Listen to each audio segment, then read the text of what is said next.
Hi everybody. Ooh, got all hot, which is rare for me because I've been so cold all week. And now I've gone hot. I'd have to take my cardigan off because I'm hot. Oh dear. Well, I'm still here, as you can guess. The cardigan is going to have to come off. It's too hot. Well, I've got a thumbs up, even though there's nobody here. Oh yeah, there's 4 people here now. Oh, hi Connie. Just had to take my cardigan off. I've gone all hot and bothered. Oh. Somebody's sending me photos here. Don't send me photos when I'm on my live. Can't read them. Hi Kim. Hi Sandra. Hi Joanne. How have I been? Tired. I'm still a bit. So I'm going to the chiropractor on Monday, so hopefully that will sort it all out. Hi Tammy. So I've not been able to do a lot really. Still waiting to hear of a moving date. It's like how long's a bit of string. It just seems to be going on. No idea when we're going yet. No idea at all. Nothing moves very quickly in the UK. Hi Ian. Hi Jeannie. How am I doing? Yeah, chugging along, Ian. Chugging along. You know the feeling. Yeah. Hi Julian. Hi Pauline. Still not done the buttons, Pauline. I'll let you know when you can send down and down. Hi Patricia. I can't stand to do anything because every time I stand to do anything, I start going to one side and then I fall over. Not a good feeling. So I'm hoping Monday will bring miracles when he clicks my neck back into position. Yeah, the surveyors have all been, but of course I've got no idea what they've said because they don't tell me, they tell my buyer. So I'm just hoping they were very kind. Yeah. Oh gosh, tell me about it, Ian. It's waiting. Hi, Chrissy. They don't have to make you wait for everything. Hi, Ella. We got a thing back from where we're buying. Are we aware that there's going to be a railway that could possibly impact? No, the railway is about 3.5 miles away from we are. So no, I don't think it'll impact. Don't think we'll even hear the trains from 3.5 miles away. They made it sound like it was going past my front door. They love to stir you up, don't they? It's a squirrel raid. Hi, Dina. Hi, Marsha. Hi, whoever that is on the... I have no control over who sends me messages, and they're not messages either. Oh dear, what is it? What is it? Oh, they're asking us all to go outside on Christmas Eve and make a noise so that Santa Claus will know that we're going there, but hopefully I won't be here.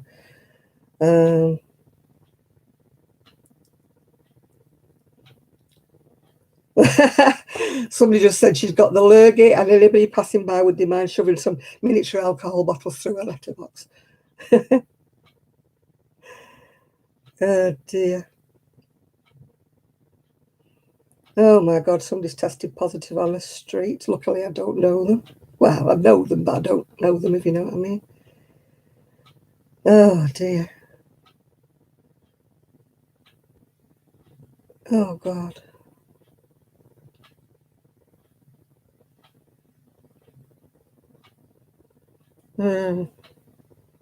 Somebody was saying bribe them with chocolate, so. Right, let's back to, yeah. Yeah, that's what I mean. When we bought this house here 52 years ago, they told us that there was a motorway going past and our house could possibly be demolished. The motorway is at least 2 miles away and hardly any houses were demolished. Yeah. What am I working on? Still on the same shawl. Hi, Barbara. Hi, Dina. Yeah, they're talking about Christmas on this street already. Yeah, I've got coffee. He says, I'm usually gorgeous, but today's my day off. I've got the same beaker as Denise. We don't share one. Yeah.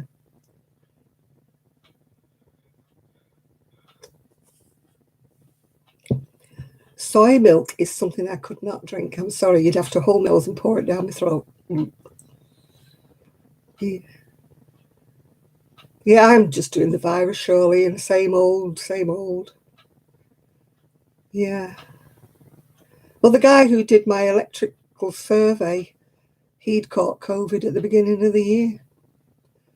He said he wasn't really poorly, but he was shielding because his wife was pregnant at the time. So he shielded himself away from her, obviously, because he didn't want her to get it with the carrying the baby.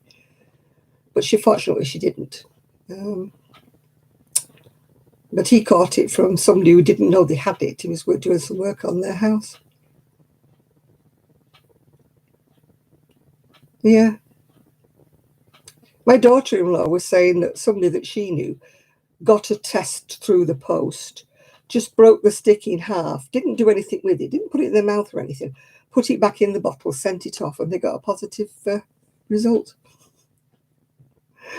Yeah. I haven't crocheted a virus shawl for a long, long time, so it just felt like I was starting again, you know. Hi, Esther. Hi, Barbara.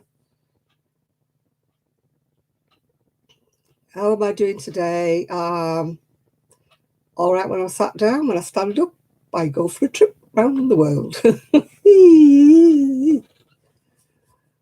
Last night I got in bed and I'm thinking, oh my God, I haven't been this bad since I used to drink when I was in my 20s. Hey, Nathan.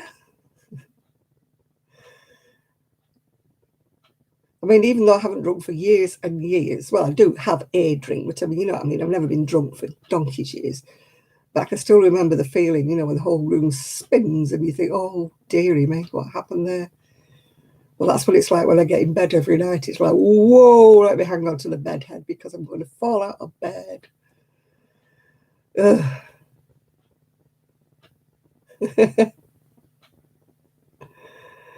Well, I'm on blood pressure tablets, so. Oh, hi, Juanita. Yeah, my blood pressure's probably up the wall because of, you know, all what's been going on. It's hard not to get stressed. You're thinking, chill, it will all work out.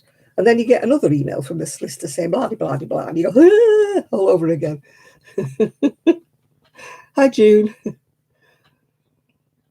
My son's house is selling quicker than mine, so he's the one who could be homeless.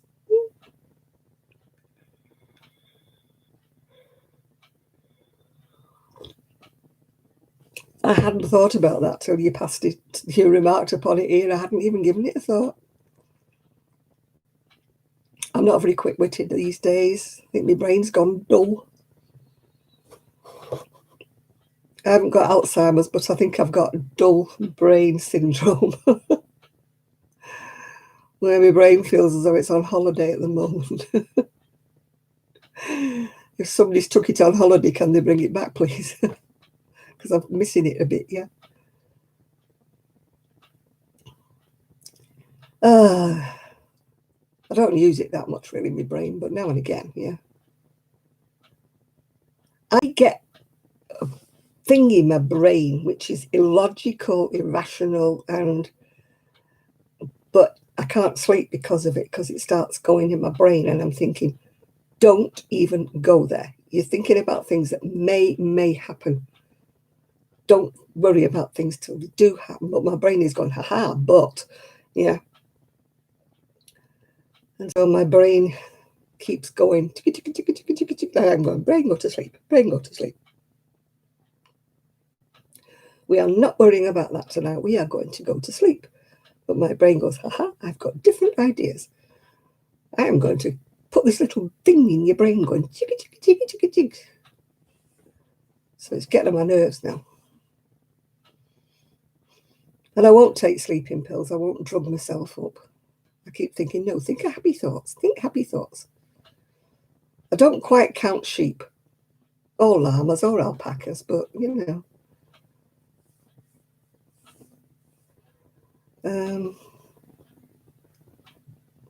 And then when I do fall asleep, then I don't want to wake up in the morning. My bed is awfully cozy. And then my bladder's going, tick, tick, tick, tick, wakey, wakey, wakey, wakey, you need the bathroom, wakey, wakey. And my brain's going, no, I want to sleep a bit longer. My bladder says, no, I'm going to win. You're going to get up. It's great when you get old, isn't it? It's not one thing keeps you awake, it's the other.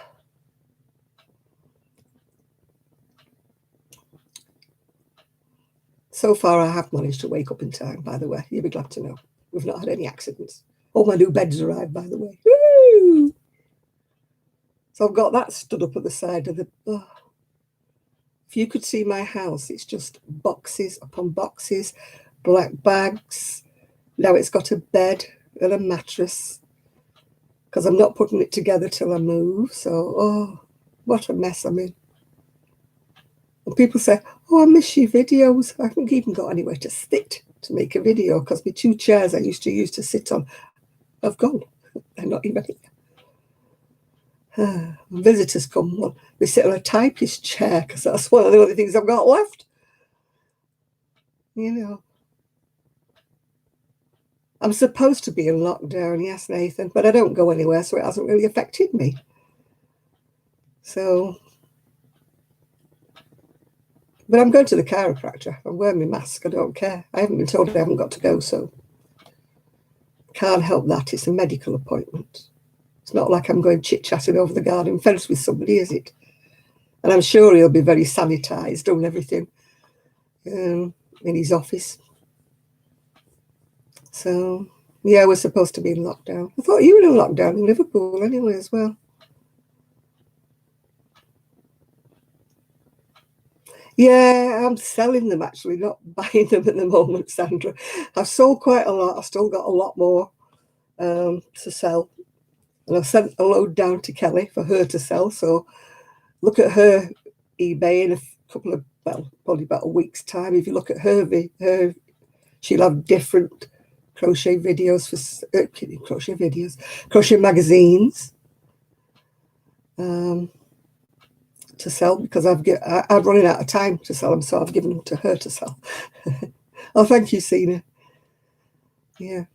So don't just look at my my eBay. Look at Kelly's as well, but not at the minute because she won't get them till Monday, so she can't list them until after Monday. But luckily, my niece goes past her house on the way to work, so she'll drop them in for me. Otherwise, they'd be too expensive for me to post down to her. Yeah. I'm running out of time and I haven't got time to take them all. Well, I don't want to take them all with me. Hi, Squirrel Raid. Hi, Michelle.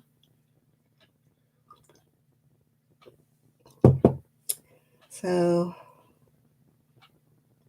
yeah, I'm not knocking my selling my crochet magazines, even though I'm only getting like £1 each for them. But it's paid for my bed. Not I'm selling my clothes. It's paid for my new bed. So, how's Kelly? Well, I've not really spoken to her much this week. The kids have been off school, and as you know, she wasn't feeling very well. She did come on last Saturday, so you never know. Keep your fingers crossed. She may appear this week. Yeah. I didn't speak to her today. I actually had what do you call it? A text from her. No, Ella, I've still got one left.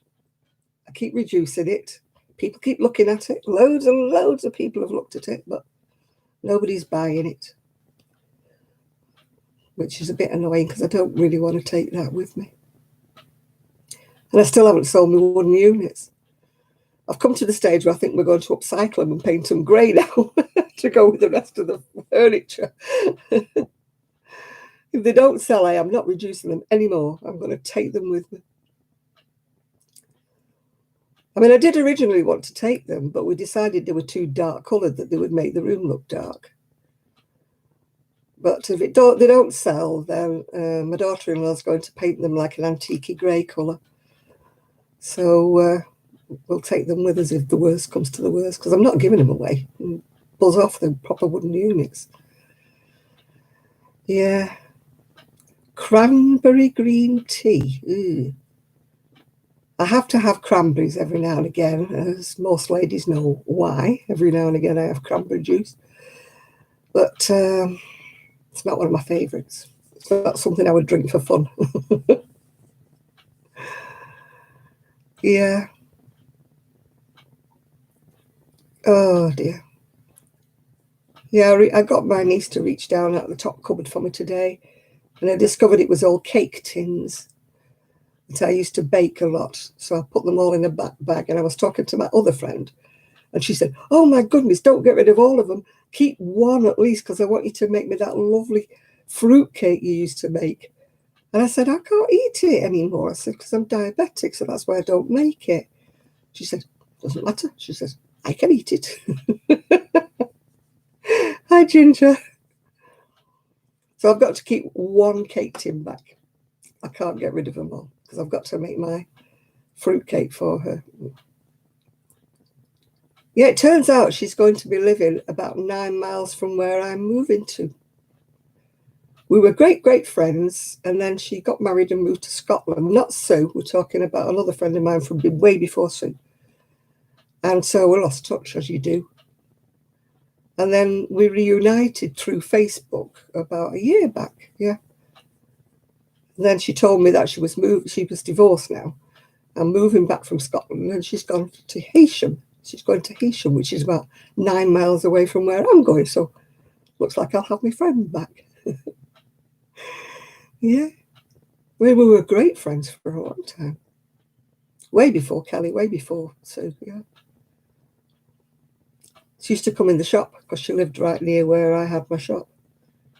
She used to come down here. She was like a little whirlwind. She used to clean. She used to do everything for me. When she had a day off, she used to say, "Give me your key, give me your key." When I come home, everything was neat, and she'd have hoovered and tidied, and everything was wonderful. Yeah. She'd be sat out in the garden because she loved the garden as well. She'd be sat out in the garden when I used to come home from work saying, "Hey, hiya, I love your garden." Hi, Rebecca.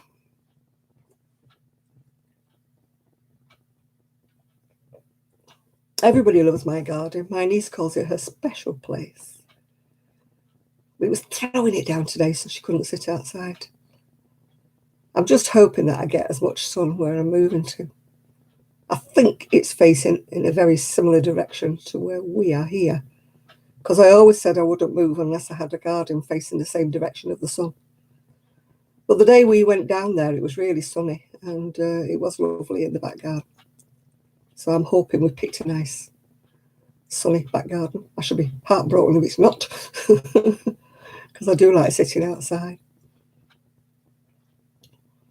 Not that I'll be doing much sitting outside in this kind of weather. Hi, Carol. Hi, Ethan. You're expecting snow. Oh, my goodness me. Hi, Christina. No, I don't fancy snow. No, thank you. I have heard that it very rarely snows by the seaside because the salt in the sea keeps the snow away. So hopefully we may get high tides, we may get heavy wind, but I don't think we get snow. Unless I've been misinformed. But we'll see. We'll see. Apparently it's too warm or something with the sea. It very rarely snows. Yeah. You're listening as you crochet, Dina. Right, okay. I should get my crochet out, shouldn't I? It only grows by about 2 rows every Saturday. Because by the time I finish faffing about and fussing about in here, when I sit down, I just go to sleep. I did hear from Trev, by the way, today. He's very busy, but he is hoping to pop on. So we may get a visit from Trev. So far, we've got no Chris or Miguel yet, and we've not got any Shab. So you always get snow for Halloween. They don't do Halloween much over here. And I don't think they'll be doing it much this year because of all this COVID, because we're in lockdown, up in Manchester. I'm on the outskirts of Manchester, but I think I'm still classed Miguel's not doing too badly. He's still sore. Fortunately, he didn't fall on his shoulder.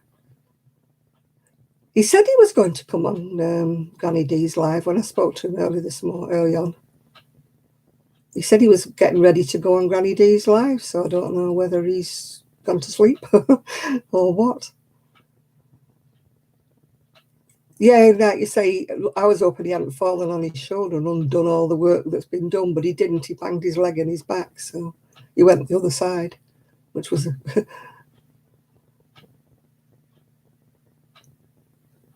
He said his leg just gave out on him, his knee. It wasn't that he tripped or he slipped, he just went down off his dodgy knee. So we can't blame his steps, because he had his steps redone, didn't he, about a year back? His landlord or his friend redid all his steps because they were a bit wonky. So I didn't think he'd have slipped on his steps.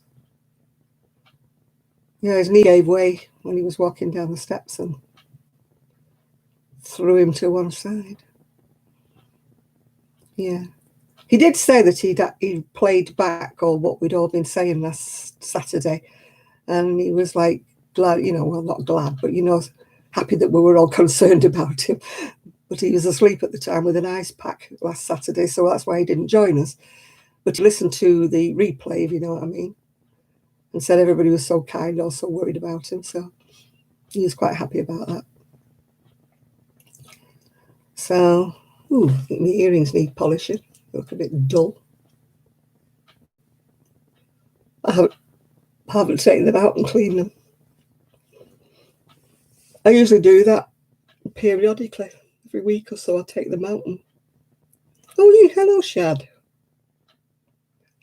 Oh, yeah, it's just a short necklace today. It's just plastic. It's not any kind of stones. It's just a plastic and see-through whatever.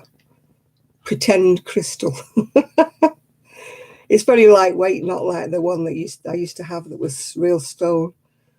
The one that I had was real stones. It was beautiful. It snapped and I couldn't be bothered putting it back together, so I threw it away, unfortunately. I was not in the patience of threading it back up again. It was so heavy. It would have needed really strong thread to hold it together. So, you're going to get snow. You're not going to go camping in the snow, are you, Shad? Yeah? I mean, Carol's saying that they always get snow at Halloween here. I wouldn't like to be in a tent in the snow. No, thank you.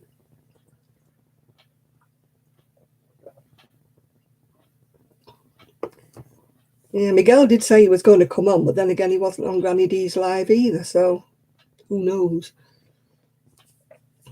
And we won't get Jill because she's still at her dad's, isn't she? So, and I don't know where Chris is. Chris is not here either. Come on, Chris, where are you? I have to have a roll call. Come on, guys, you're sadly missing. As I said, I heard from Trev earlier on. He phoned me just as I was eating my dinner. So he said he'd either ring me back later or he'd pop on. So we'll have to wait and see. Hey, here you are, Miguel. See, you've been missed.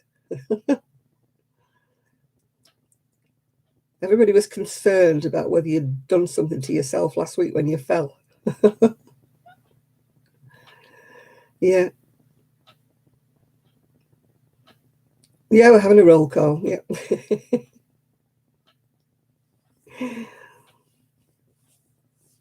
Yeah, everybody's got to hold their hand up and say, present, miss, present, miss. Yeah, we were just talking about you, Miguel. It was nothing horrible, though. It was okay. What have you missed? Us talking about you falling down the steps. That's what you've missed.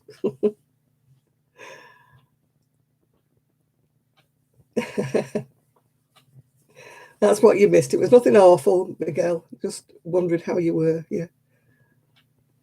You're present, Juanita. Okay, put your hand in the air. You have to take more water with it, Miguel, next time.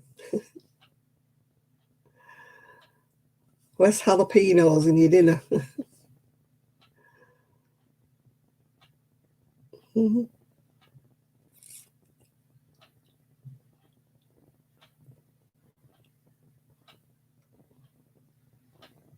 What is my favourite project? At the moment, nothing. I'm still on that blooming virus show that's going to take me till Christmas to finish it because I'm not doing it. I do about 2 rows on a Saturday. Oh, what was that?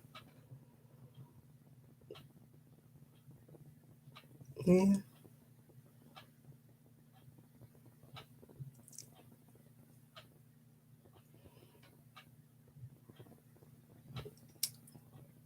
I think Miguel likes his physiotherapist that much that he wanted to do something else so that he could go back and see them, yeah.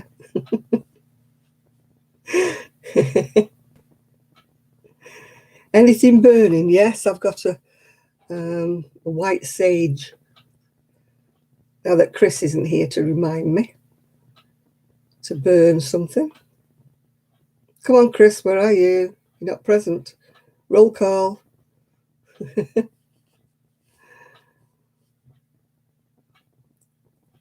Apparently you weren't on Granny D live, Miguel, so that's why everybody was wondering where you were. No, we've got no Chris. We've got Shad. We've got Ian. We've got Nathan. Trev did ring me earlier on and said he might be on. He'll try and pop on later. When do I move? I wish I could tell you, Carol. It's just dragging on and dragging on. And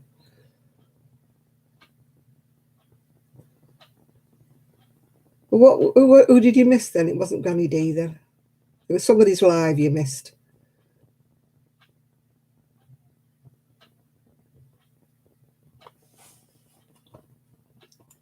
It was somebody's live that you missed. Oh, so do I, Carol. I don't want to be here for Christmas. My house is just a mass of boxes, bags. Can't move. Tomorrow I've got my third granddaughter. Well, somebody went live because somebody was saying you weren't on there. Yeah, we need to get Miguel some bumper guards. We need to get him some arm things and that. Shropshire wool. I like wool to look at, Juanita, but I cannot wear wool. It makes me itch and twitch. So,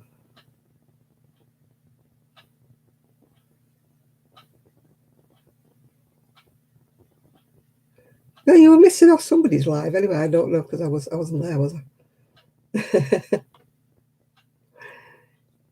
But somebody said you were missing on a live, so they were worried about you. You know me and my brain.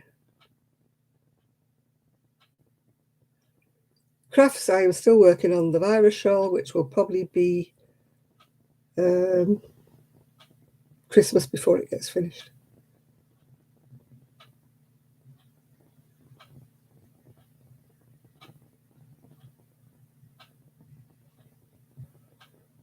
Hi, Blue Heart. Hi, crocheting around New Zealand.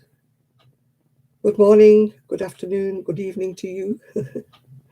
You're the opposite way around to me. I'm good evening.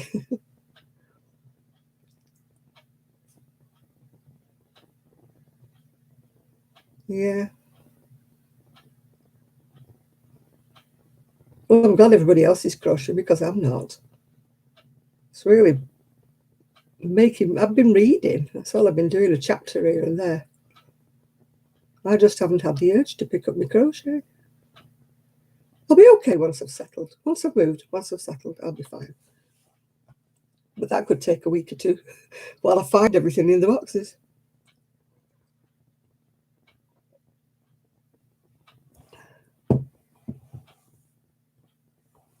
Yeah, I'm really thirsty. I had Chinese for my dinner.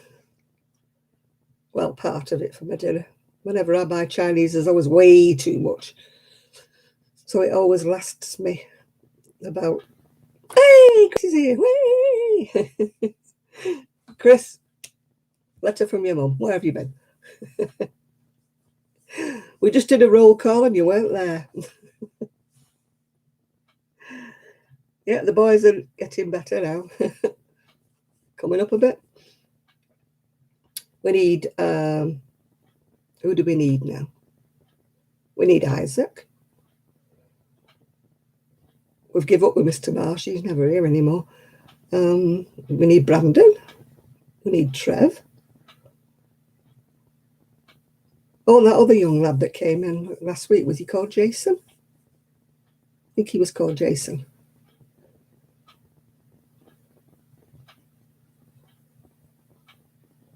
My eyes are leaking. Oh, God, yeah.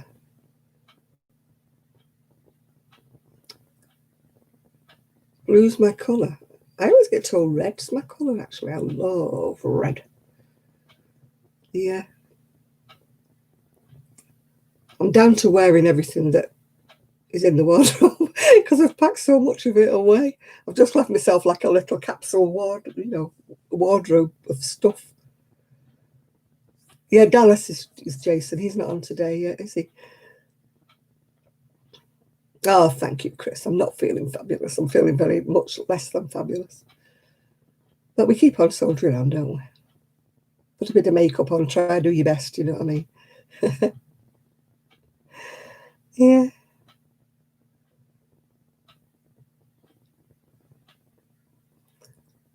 Jason lives one country over from you. Oh, that's nice.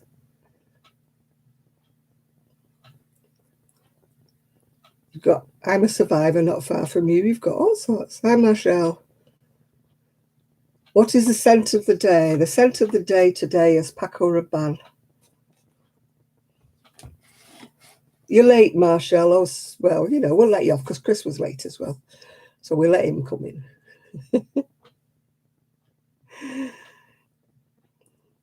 Yeah. Oh, I don't like Charlie. No.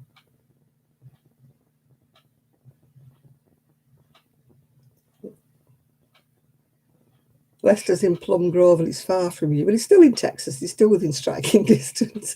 At least he's not over the other side of the country. When you get your little helicopter, you'll be able to go and visit him, won't you, Miguel? No, the incense is burning at the moment.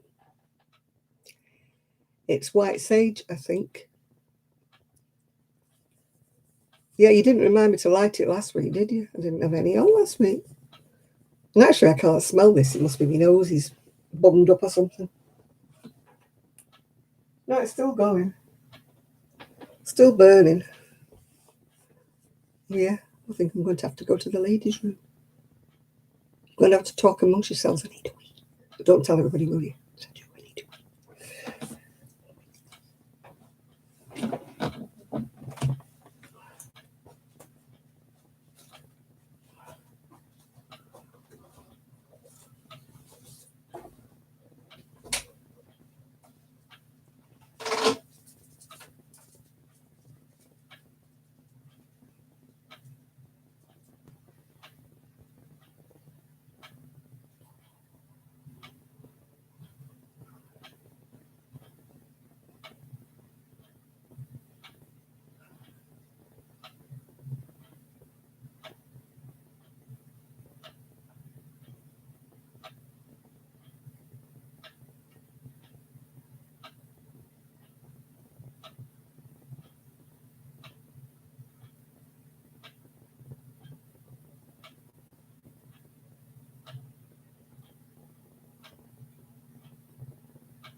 Oh, I'm back. Did you miss me?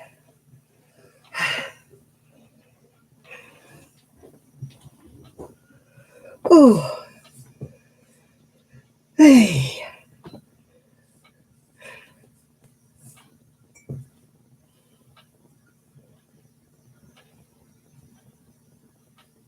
I did wash my hands. Yes, that's why I was a bit away.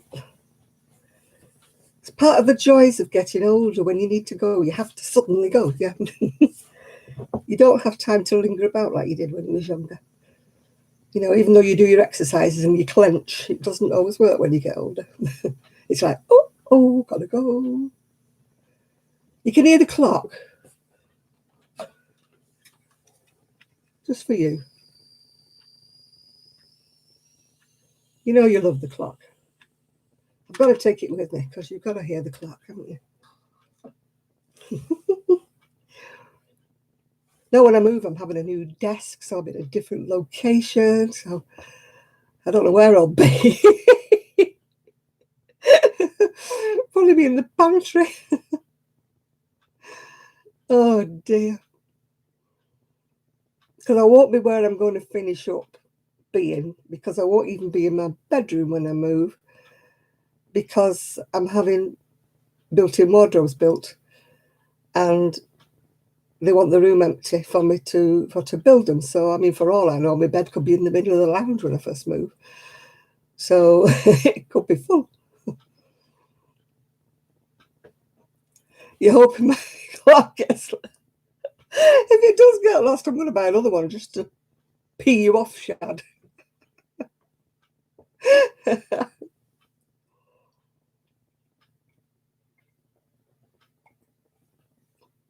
I know where I'll finish up. I'll finish up in the conservatory.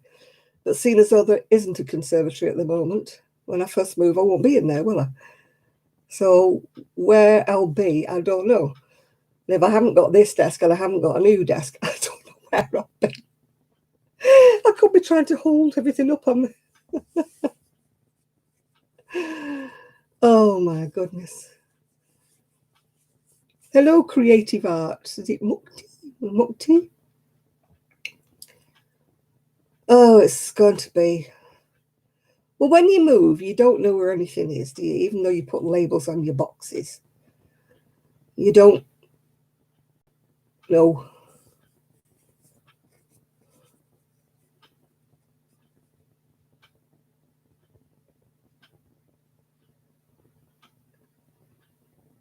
Oh, Dallas has got a job. I'm with you now. That's Jason, isn't it? Yeah. That's good. He's got a job. That's maybe why he's not here. Maybe he's having to work on a Saturday.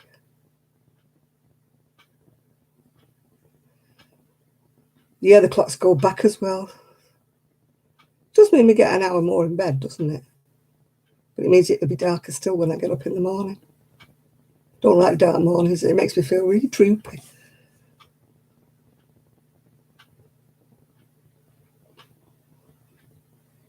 I used to hate it when I was little.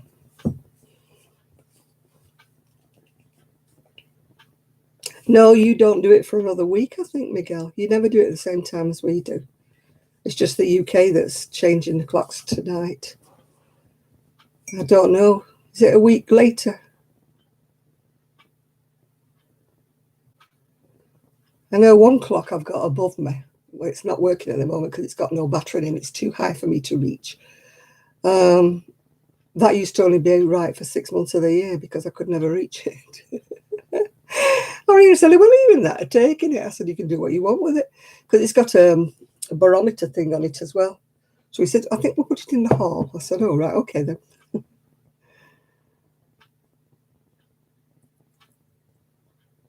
Yeah, I know we always have a different time to you in the US, don't we? We do ours either a week before you or a week after you or something like that. Yeah, ours is tonight. Well, tomorrow morning, technically at 2 o'clock in the morning, but who's going to stay up till 2 o'clock in the morning to alter their clock? Not me.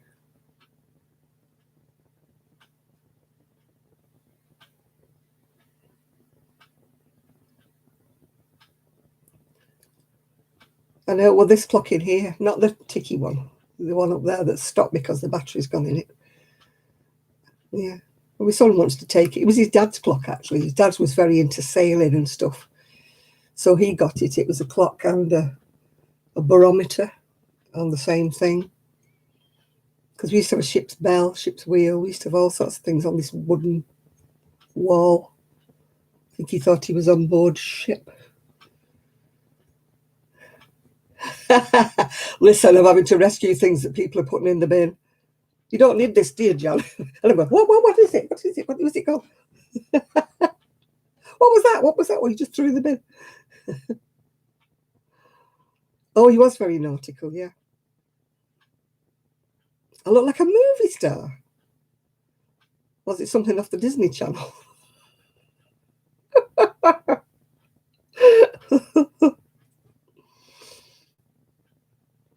Yeah.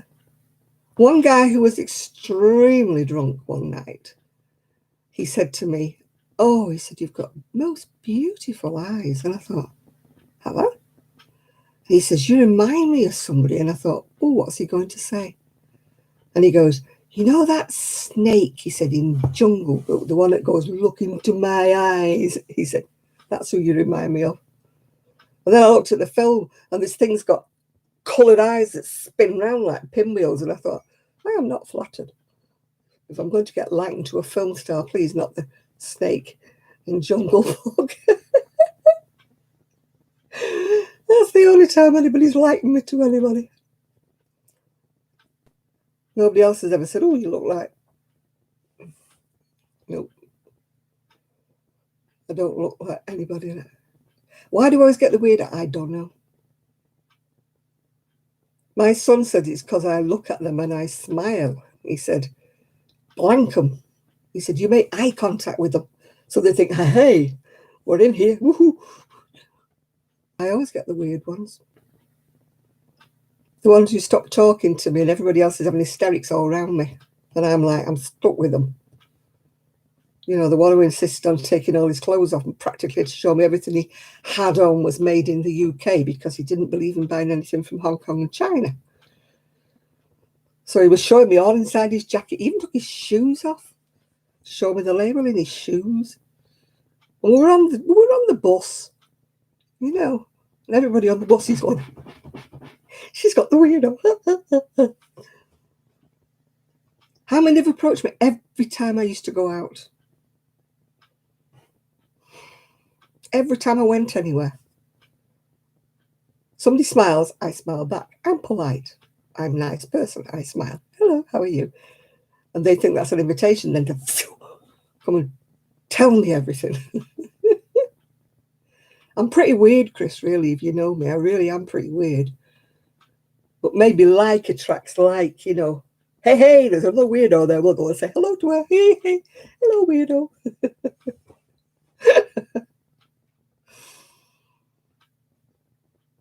Yeah. I once walked up Marks and Spencer's aisle wearing one high-heeled slipper and one flat slipper, so a little old lady could see what would look best on her daughter-in-law for a Christmas present. And I'm there walking up and down with these slippers on. One high heel, one low heel, one high heel, one low heel. I came back home and I was telling my then husband, and he said, only you. It could only happen to you. Why didn't you just tell her no? I said, because she was a little old lady and she couldn't decide. I said, oh. So there I was, tramping up and down the aisle of Marks and Spencer's wearing two odd slippers.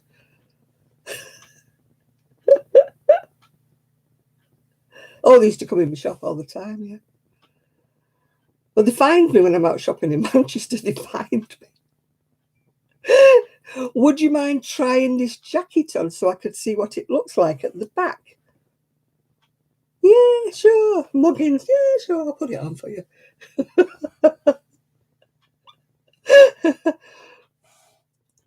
I'm just not horrible enough to say no. Yeah.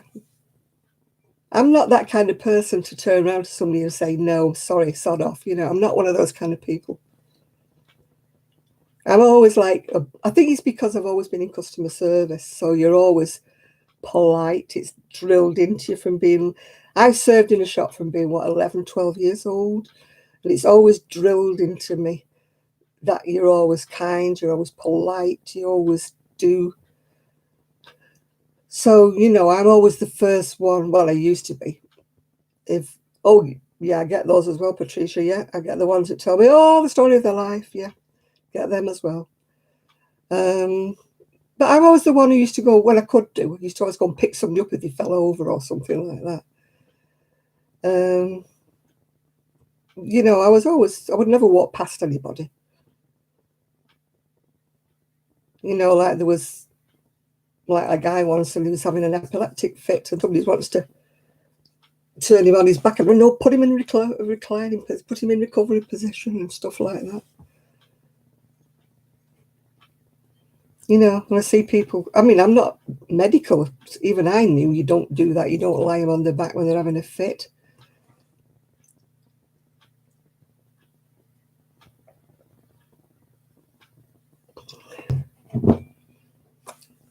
Or I got the one on the bus that came on.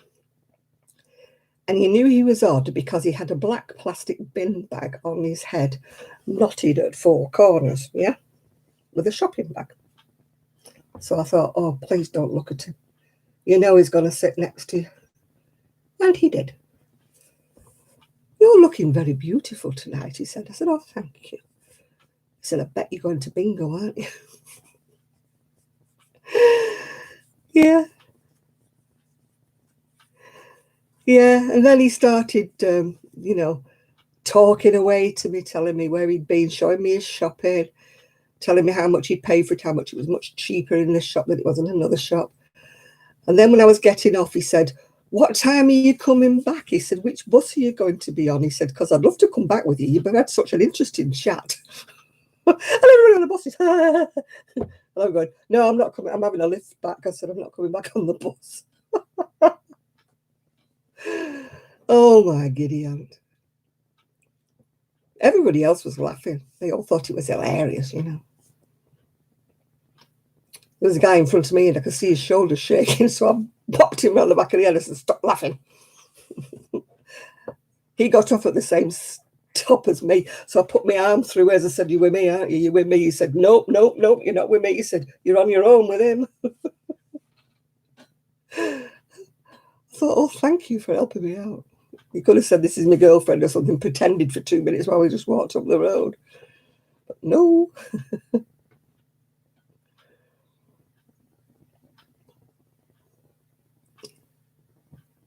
Well, I hope you had more than the iced tea. I hope you got some bargains from her. Yeah. Hi, Jane. Yeah, I was raised to be polite. I was raised to do. My mother used to have me when I was tiny going knocking on neighbours' doors to see whether they wanted any shopping. And woe betide if they gave me a halfpenny or anything, for doing their shopping for them. She used to match me right back and make me give it to them back. She used to say they're old and they don't have any money, and don't you take money from them. You do the shopping because you're doing it for a favour. And I'm thinking, no, I'm not. I don't want to do it. I want to play with my pennies. But I was taught from a very young age, you go and knock on Mrs. So-and-so's door, see if she wants you to do any shopping for her. Mother, do I have to? Yes, you do. You'll be old one day. Hi, Jeanette. Hi, Jane. I mean, it's true, though. I mean, it's karma, isn't it? You should do. People today don't have that respect, do they, for the elderly? That we were drummed into our heads that we had to take care of the elderly that lived on the same street. If you didn't see them for a day, you had to knock on the door to see if they were okay, if they needed anything, if they were fine. They don't do that these days. Well, they're not too bad on the street, actually. I will say that about the street. They are quite caring, the people on here. But, you always hear most of the time about people that nobody even says hello to them for weeks on end, Whereas everybody that walks past my street, hit my bay window, because I sit in the bay window reading or got the dog or something, they always put their hand up and wave to me. And it's so nice because at least you think, oh, they care. They care enough to wave, yeah. Even if they're on the opposite side of the road, they'll wave, yeah. So I always wave back. Hey. If I leave my dustbin out, and they'll put it back in for me and things like that. They'll go and they put my bin back in. I think, oh, that's so polite. As I say, they're well brought up on my street, obviously. They're a credit to their parents.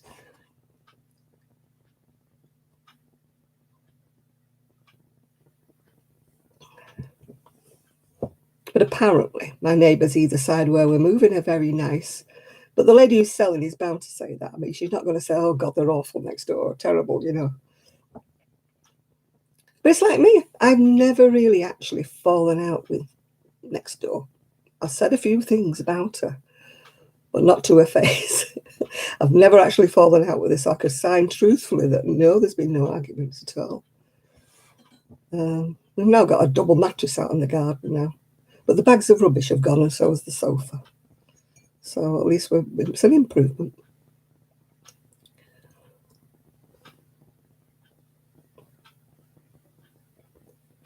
It depends which area you're in here. There's still racial tension in certain places. Oh, that's awful if it's a building for senior citizens. That is terrible, Sandra. Somebody should have checked on her.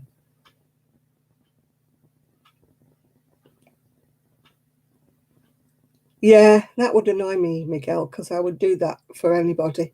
Well, I can't do it so much now. They're the ones who open the door for me because I'm in my scooter. But when I was younger and able to, I used to hold the door open for anybody. Didn't matter what colour they were or how old they were. I thought it was polite not to let the door slam in somebody's face, yeah. You know, if you're going through it and you see somebody coming behind you, you obviously hold the door for them to come through or wait till they put their hand on the door to hold it open. You don't let it smack back in the face, do you? That's just being polite. Yeah, that's the way I was taught, yeah. I mean, if I see a mum, well, I used to see a mum struggling, you know, with a stroller and toddlers and something, I always made sure I opened the door for them or gave her a lift with the trolley. You know, she was going up the steps, pick it up at the bottom of the trolley. You know, she held the handles while we lifted it up the steps. You know, that's just being polite. Yeah. Hi, Isaac. How are you doing? We just did a roll call before and you were missing. We need Brandon and Jason now. Then we've got, and Trev. And then we've got a full house, haven't we? Well, full house of guys, let's say. Yeah, I think sadly in this world today, oh, stop it, phone. Sadly in this world today, that's what's missing is good manners. I'm not saying everybody. I'm not saying everybody. Some families are great and they bring up their children really, really well. So I'm not lumping everybody under the same title. But there are some people that are not bringing up their children to be polite, sadly. Maybe they weren't brought up to be polite. You know, I think that is what is missing, is compassion in today's world. You know, compassion for your fellow person, yeah. You should be checking up on an elderly tenant or anybody if you don't see them. They could be young and have problems, yeah. Yeah, you're right, Isaac. Manners costs nothing. And it is so nice if somebody says thank you. If somebody steps to one side when I'm going past in my scooter, I always say thank you. You know, to me, that's just, usually say, oh, you're welcome. You know, surprised I've said thank you, you know. No, I can't stand racism of any. I don't like some people. It's nothing to do with what colour they are. I just don't like some people. If they're horrible people, they're horrible people. Doesn't matter if they're green, purple, or red. They can be horrible people. Not everybody is wonderful. But, you know, it's sad that you can't say anything negative about a person without somebody saying you're a racist. I would say something negative about anybody if they were horrible. You know, it doesn't make them wonderful just because they've got a certain colour. You know, it's just a stereotype to me. All white are this, all black are that, all the...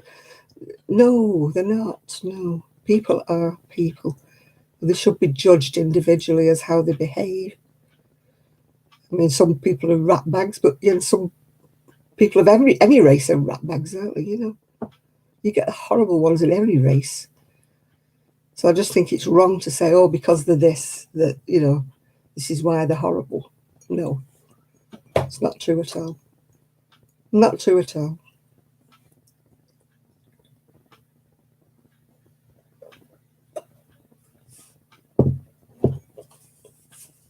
I mean, we've all got people that we can't stand. But it's because of the way they behave. Not because of who they are, it's just the way they behave. If they're horrible to you, then they're horrible. Yeah, it's the same, Patricia. Yeah, I've met some wonderful people of all races, colours, creeds, religions. And I have, unfortunately, met some nasty ones as well. But thankfully, the majority of people that I've met have been nice. I don't know whether it's the way I treat them or what, but they have been nice. I've not really been subjected, to anything bad. Oh, what are they talking about? They're talking about this Christmas thing now still.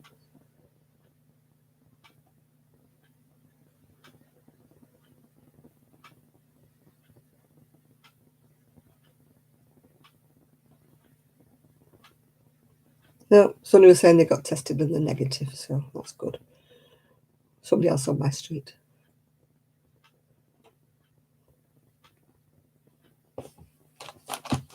Yeah, a kind word, yeah. If a little old lady or anybody stops to talk to me, I always used to talk to them. It's the same in the shop when they wanted to linger and chat. And I always used to think, maybe I'm the only person that little old lady or little old man has talked to all day. I, I can be really busy and wish that they didn't want to talk to me because I really don't have the time. But you always think that you're the only person they're going to speak to all day. And, it's just horrible that some people are like, move along, move along. I've got room to chat. I mean, little old ladies and little old guys are slow. They're slow getting their money out. They're slow getting things out of their pockets and things like that. But now I'm the little old lady and I'm slow getting my purse out, Can't help it. My fingers are arthritic and they don't grip on the same. Hi, Enid.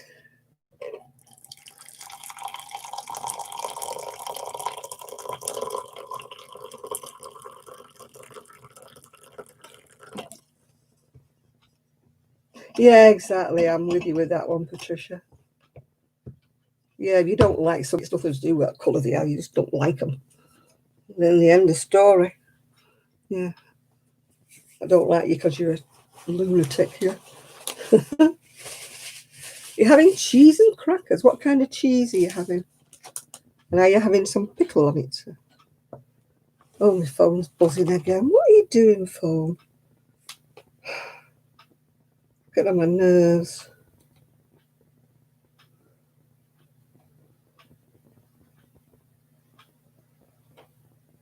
One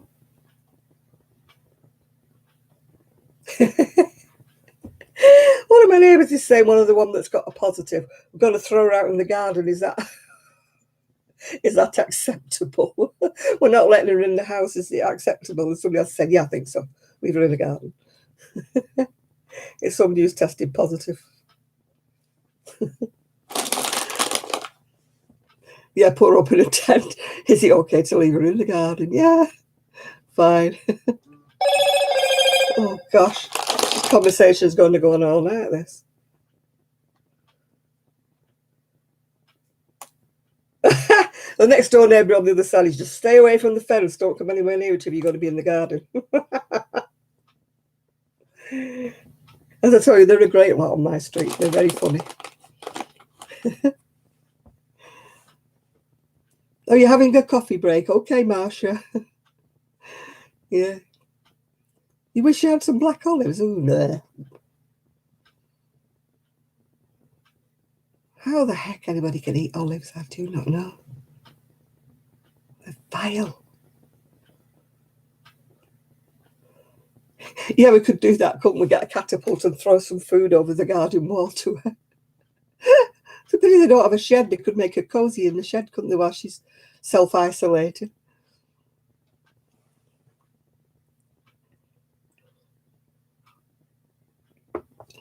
Oh, The coffee I just drank was cold, so I've just poured this out the flask and it's nearly burnt my mouth.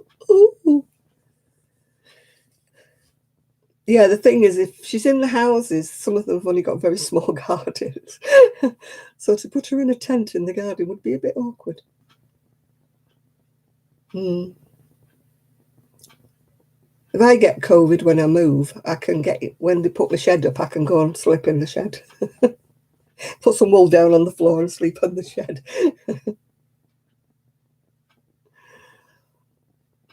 Yeah, I'll be all right. I can isolate in the garden. They can put food outside on the doorstep for me. No, it was somebody on my street who's tested positive for COVID, and the other members of the household are saying, "Can we throw her outside in the garden?" And Chris said, "Yeah, she could put her in a tent while she self-isolates."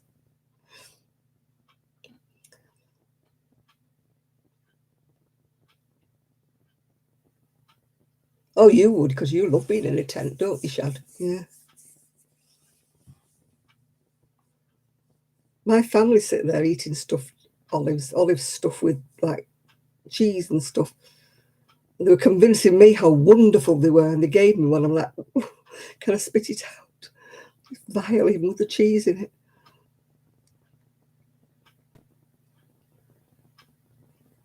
I don't like blue cheese either. Who wants to eat mouldy cheese?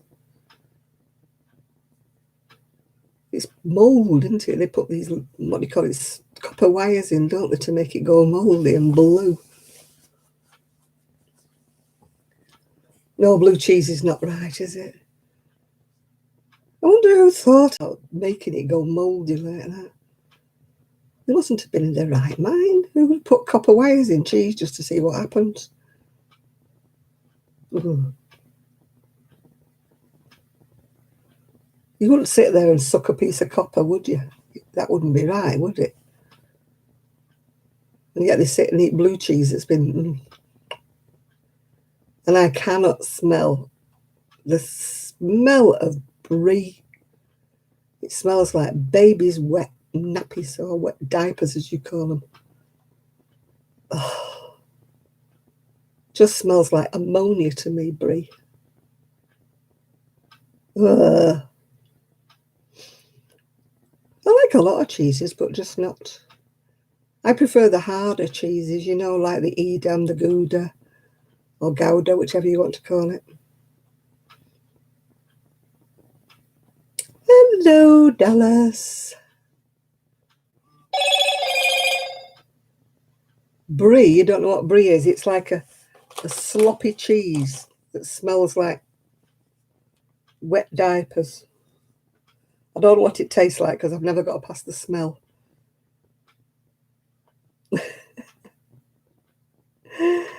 Oh, yeah, they say stay away from the fence. Somebody's having a good laugh here. Saying stay away from the fence. And people on the other side are saying stay away from our fence as well. So this poor girl who's got COVID's got to sit in the garden.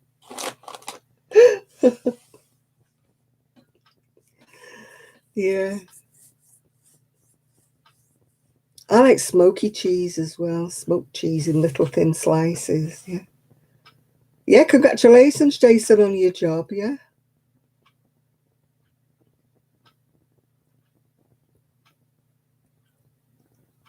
Hello, Moto. That's my phone. I'm going to change it when I'm going to get a new phone. Going to splash out when I move. This one's got a crack across it anyway. Hi, BB. Yeah, we're okay. Everybody's okay, I think. Mexican chili cheese. Ooh.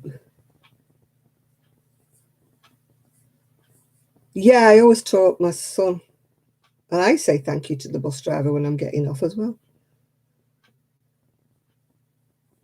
I mean, there was a poll on the Facebook one time saying how many people said thank you to the bus driver when they got off. And nearly everybody that said thank you to the bus driver was like over the age of 40, 50. The young ones are like, what for? That's his job. Yes. Yeah, we're all well, Jason. Thank you.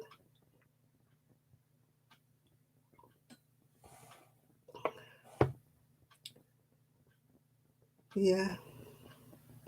We were talking about good manners before you came, saying it's nice when people have good manners to speak to.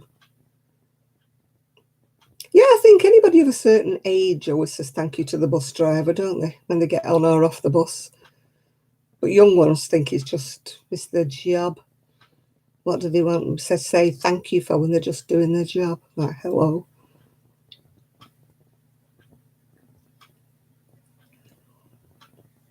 It varies in different parts of the country. I mean, we all went down to from Manchester to London for a course. There was about 7 or 8 of us ladies went down. And when we went to the tickets, it was tickets back in those days, you handed them to a ticket collector as you got off the train. And we all said, thank you. And this lady just stopped, the ticket collector, and she goes, well, thank you very much, lady. She says, you've absolutely made my day. And we said, why? She said, every one of you that's gone past me said, thank you. She said, normally they just snatch the tickets out of my hand. And she said, you just made my day. And I thought, how sad when just saying thank you is just made her day. Yeah. Yeah.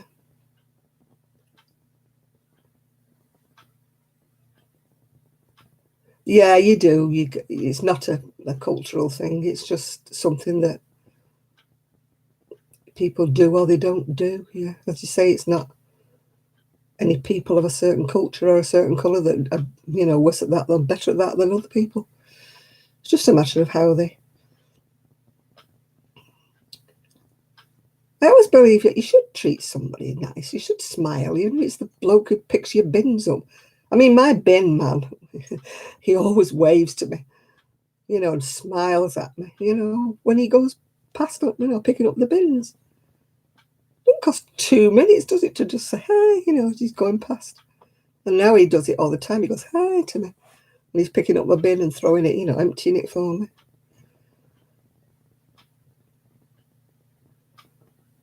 Yeah. Miguel, you need to move somewhere where they don't have any weather changes. You need to live in a bubble. Every time it goes hot, something happens to him. Every time it goes cold, something happens to him. You need to be in a what do you call it? A controlled atmosphere. Yeah. Hello, hello. How are you?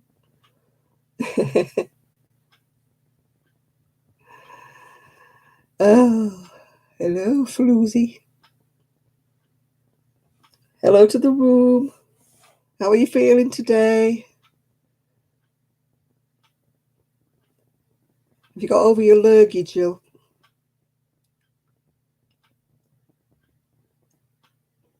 Oh, yeah, I always smile at my postman, even though he's a grumpy sod.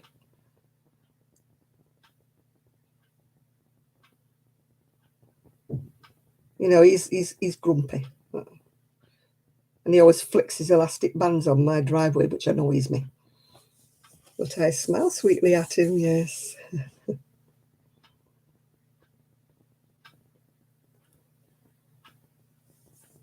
Oh, tell me about it, baby. My thumb was so painful the other night. And yeah, I put it all in a woolly mitten and slept in a woolly mitten. And when I got up, it felt okay. It was just like warmth it needed. It was just must have got cold, It's sort of down my thumb joint and down my hand bit there where it was sore.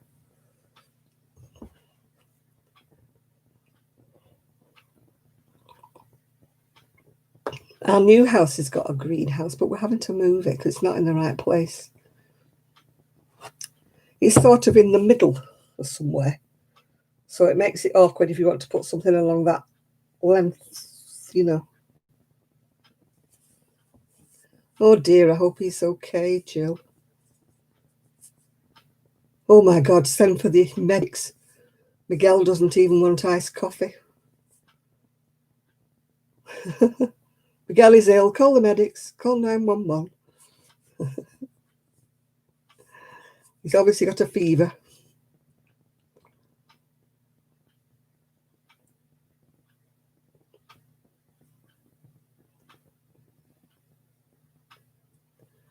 Yeah, I'm going to see a chiropractor on Monday, baby, because of my neck. It's causing me to be very dizzy. And if I move my head a certain way, it's like the room spins. That's why I'm keeping upright a bit. If I move my neck that way, particularly, it just blanks me off for a minute, yeah. Oh, you can keep your snow. Don't want any snow. And keep it all. Somebody else is having snow. I forget who it was now. Somebody else said it was threatening snow where she lived.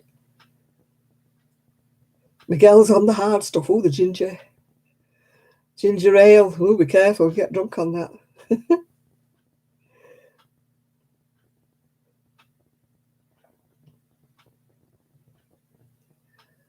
You'll have to get a pigeon coop, won't you, Isaac? Tell your mum she's got to move into a bigger house with a bigger garden so you can have a pigeon coop. My granddad used to have a pigeon coop. He used to have racing pigeons. Yeah.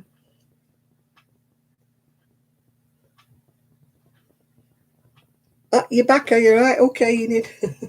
Jill's on now.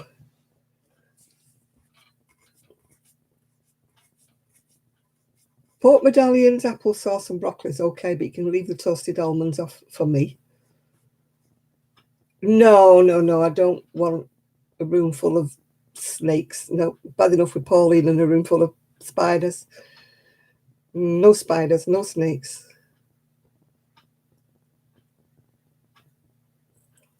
No almonds. I don't like nuts. I attract all the nuts, but I don't like eating them.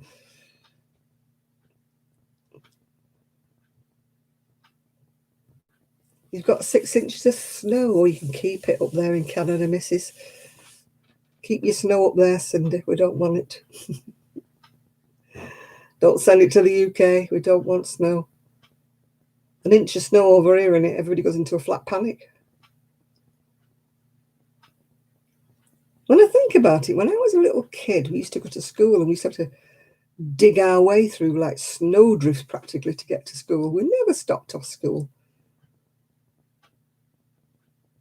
Now there's an inch of snow and we all have to stop. The buses stop, the trains stop, everything stops, and you're like, what's going on?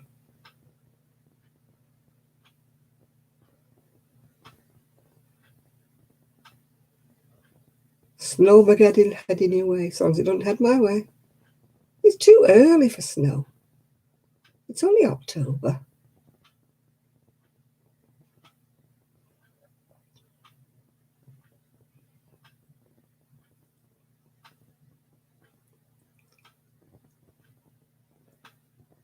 Oh, we can't function with a little bit. We used to be able to. All right, the public transport might have stopped running, but people used to walk to work then. I used to have to walk to school or walk to work in inches of snow. Nothing ever stopped because it was snowing.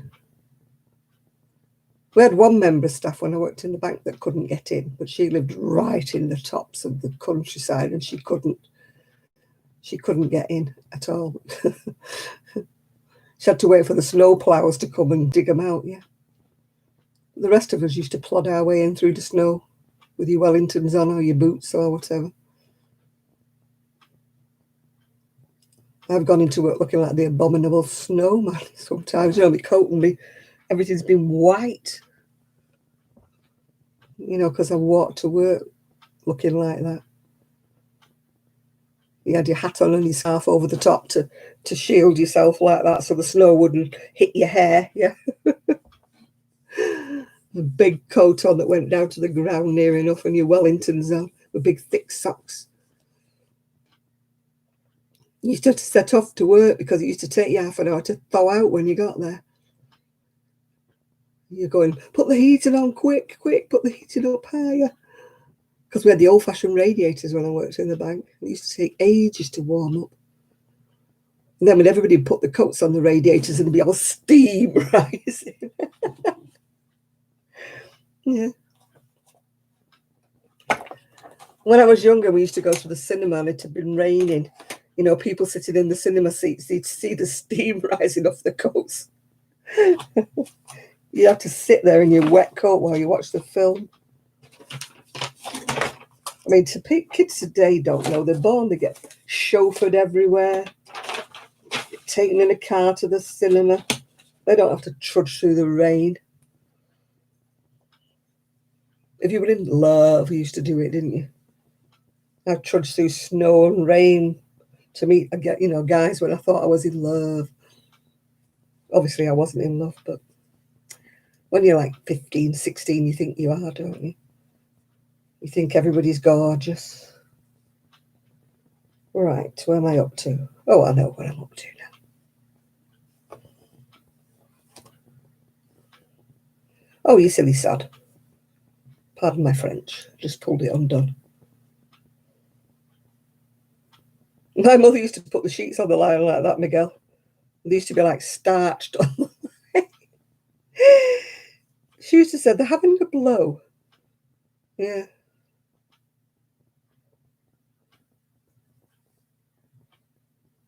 Yeah, exactly. There was no staying at home if there was any snow, was there, Sandra? We used to have to go put mittens. My mittens would be sodden because you've been playing snowballs on the way to school. So your hands would be blue like little chilblains on them, wet through mittens and stuff. Some kids who were a bit poor, they didn't have mittens. They used to have dad's old socks on the hands, yeah.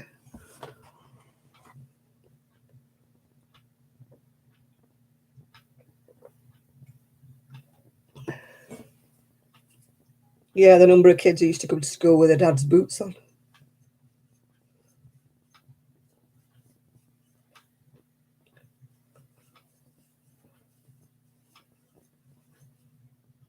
Kids didn't have like Wellingtons and shoes and stuff like that when I was young. I've just picked it up. Thought I might do about 2 rows before I get fed up. Yeah, I never had fur boots or anything like that when I was a kid. You had a pair of Wellingtons with your dad's socks inside them to keep your feet warm.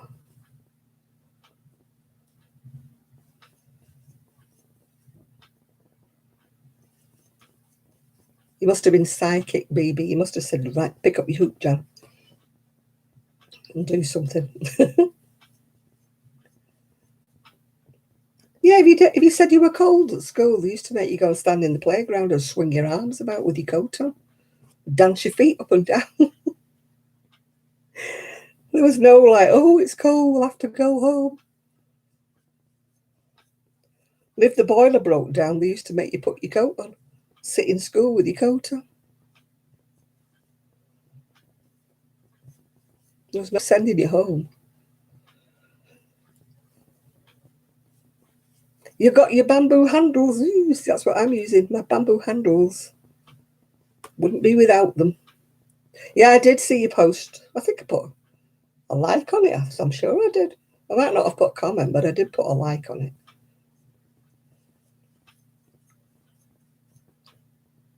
Yeah, fake book. I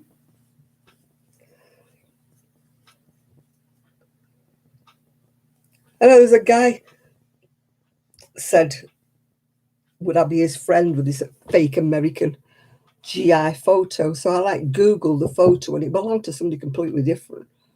So I tried to report him to Facebook, but they said, we don't see anything wrong with his profile.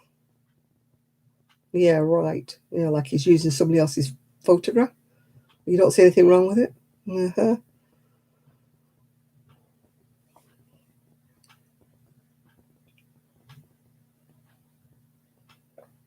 Hi, Denise.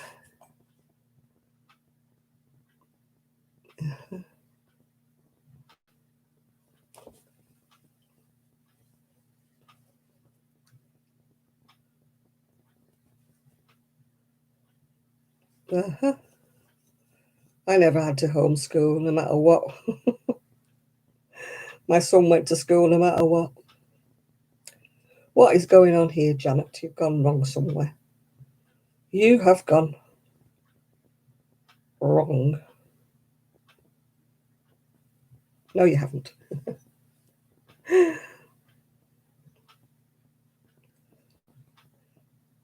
No, we never had such, well, we had such things as homeschool, I suppose. But, our kids went to school no matter what. Flu, whatever. They went to school.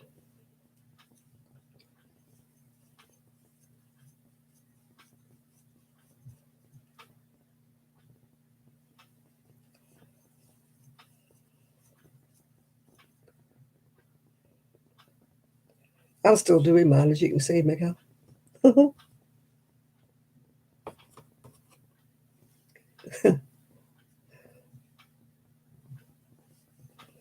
know with my ears, my daughter-in-law said, why don't you go to the GP? Yeah, right. You can't even get near the GPs to even get an appointment to talk to anybody. You have to sit through half an hour on the phone of somebody going, la, la, la, la. Then when you get through, they say, you have to book through Ask My GP. You can't even talk to anybody to book an appointment. They keep telling me, you need your diabetes check. You need your blood pressure done. And I'm like, yeah, but when I went for my flu jab, I said to him, how can I get an appointment when I can't get one? And I can't get my blood pressure checked. And I can't get my blood sugars done. She said, I don't know, she said. We're all just fully booked. So you just have to hope for the best, don't you?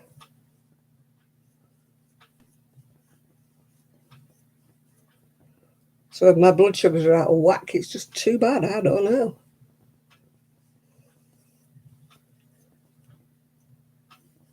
I don't know what you're like in the US, but we cannot see a doctor face to face. Come love me money.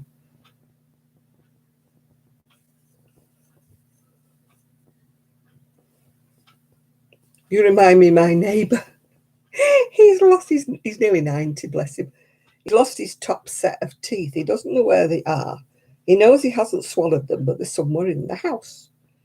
So he went and he's had a new impression done, for his top teeth that are missing. And he can't go back for them because his dentist is like shut down for the COVID now. So he said, I've got no teeth in. I said, oh, just don't smile so much, Bill.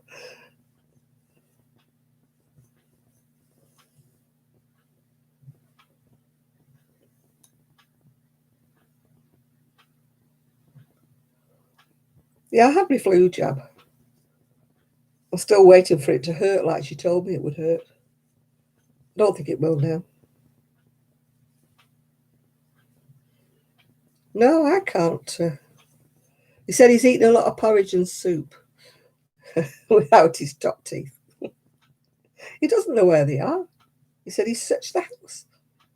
He said he knows he hasn't swallowed them because he takes them out to go to sleep.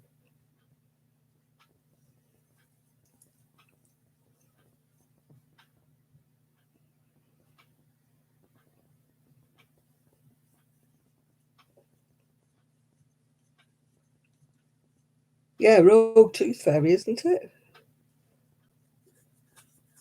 He's got a little dog. I said, sure the dog hasn't taken them and hidden them somewhere.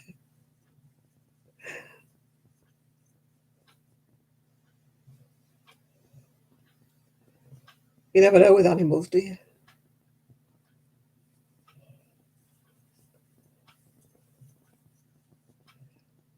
I've got Gigi tomorrow and I've got Puppy. Not tomorrow, Monday. Yeah, it's only a little pug, though. He's got a dog. It's a tiny little thing.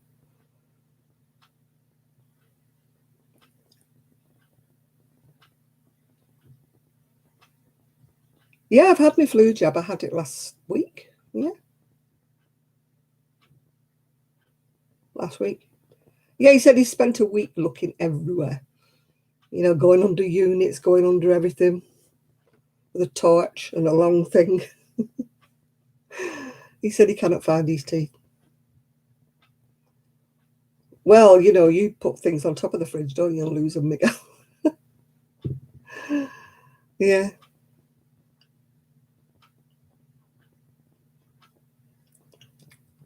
Well, my friend who was moving near me, she is a knitter and a crocheter, and she hasn't done any for ages, And I said to her, "Oh, wait, while you come and see me." I said, "You'll be in your element when you see my stash." I said, "You can help me put it away on the shelves." Because she used to love tidying up in the wool shop when I had one. She used to love it. She used to say, "Can I come and help you?"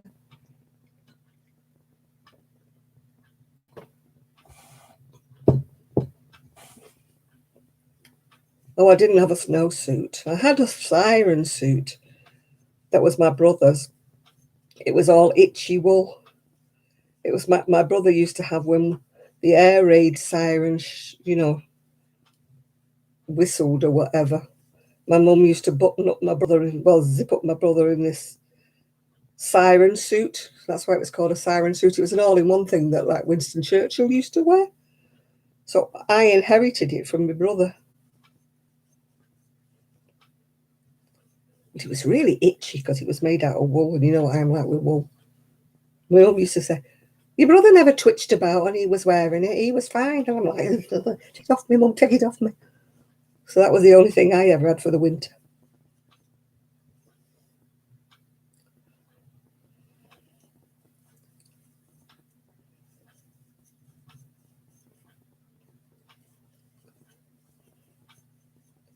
My son's a beggar. He loses everything. Takes his glasses off to do something because he wears his glasses like for driving, but he doesn't need them for close work. So if he's doing anything really close, he has to take his glasses off.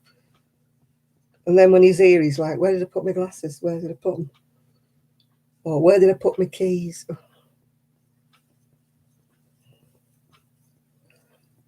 I have a cork thing with little hooks on the bottom where I hang my keys. And everybody goes, "Oh, you shouldn't do that. You shouldn't do that. If anybody breaks in, they know where all your keys are." I said, "Yeah, but if anybody doesn't break in, I know where all the keys are." Oh, the TV remote. I keep losing it. There's only me in the house. I don't know where I put it.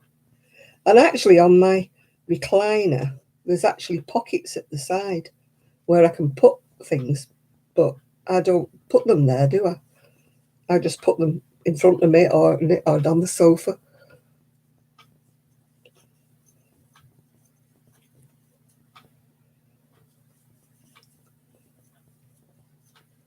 I bought a shelf thing that you're supposed to fit on top of your television, but it doesn't fit on my TV. I thought I can put them there when I'm not changing channels, yeah.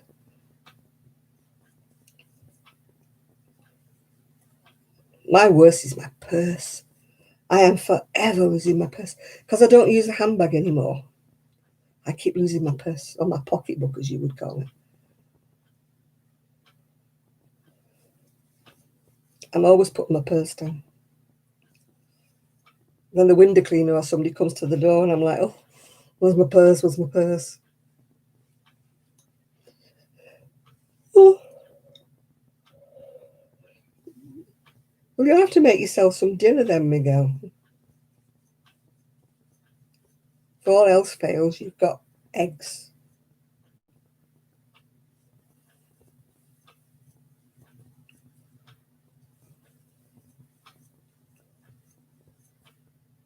I leave my front door keys in the front door. Everybody says you shouldn't do that. But if I'm in a fire, I want to know I can get out. Yeah.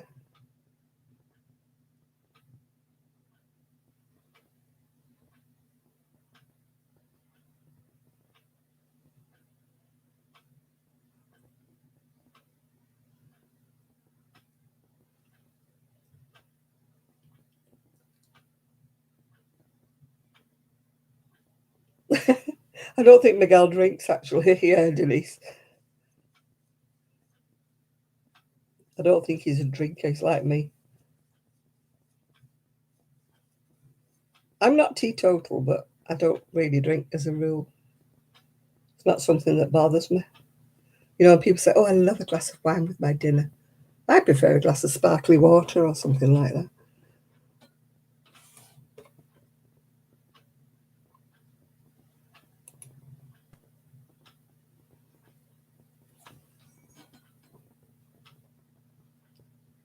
Have a drink. Usually when you feel a bit, it's usually because you need a drink. Get some water or something, yeah.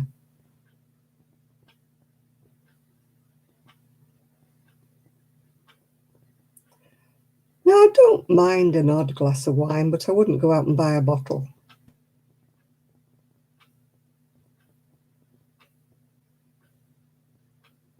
You know, I like cheap sparkling wine. I don't like the expensive stuff, and I definitely don't like red wine. Gives me a migraine. My daughter-in-law drinks red wine. When she lived here before, she kept saying, "Do you want a glass?" I mean, she's very polite. She asked me, "Did I want a glass?" I said, "No, thank you. I'll have sparkly water." Yeah, I like that cheap stuff like Lambrusco, Lambrini, and all the ones that people that know anything about wine poo who say, it's not wine, that, yeah.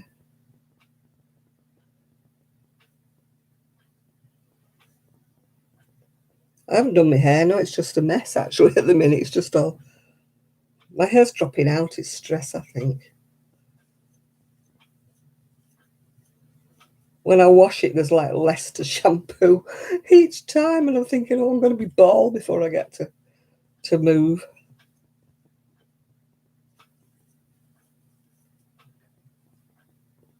Yeah, I only like the cheap stuff. Prosecco or something like that. I've had 2 bottles of wine that well, 2 different people gave me at Christmas. One bottle I gave to my daughter-in-law, and one bottle still there. No doubt when I move, my daughter-in-law will drink it. I'm just not that fussed.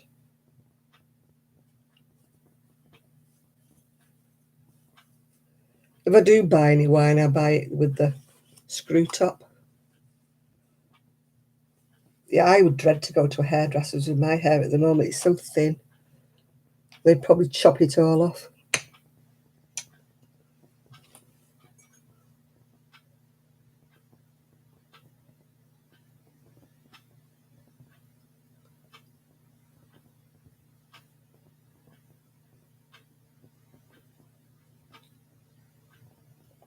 Where I'm moving to, the crime rate is really, really low.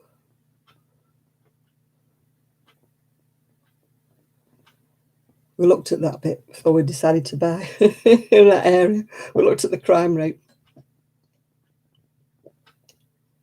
and it is really, really, really low. So that's nice to know.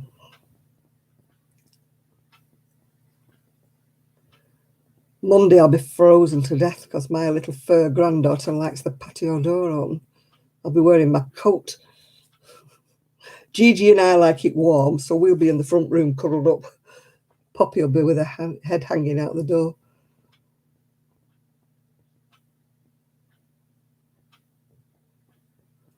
Yeah, mine's falling out. I used to have quite a thick fringe, but it's going thinner and thinner by the minute. I don't think it's just the bleach because I've been bleaching my hair for, oh, now 20 years now. It's never been falling out like it is now. So I think it's stress. Coming out in clumps. I was thinking that when I was shampooing it today in the shower. I was thinking, God, there's less and less to shampoo with every time I have a shower. At one time I used to be shampooing it and shampooing it down here. Now it's like just there, I'm shampooing it.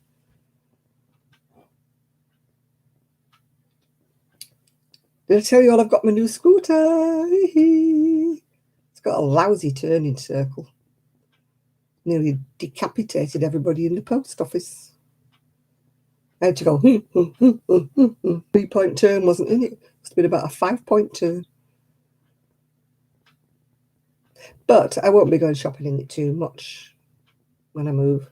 So it'll be great because it does 28 miles for a charge. So I'll be fine. I'll be able to go 14 miles one way, 14 miles the other way.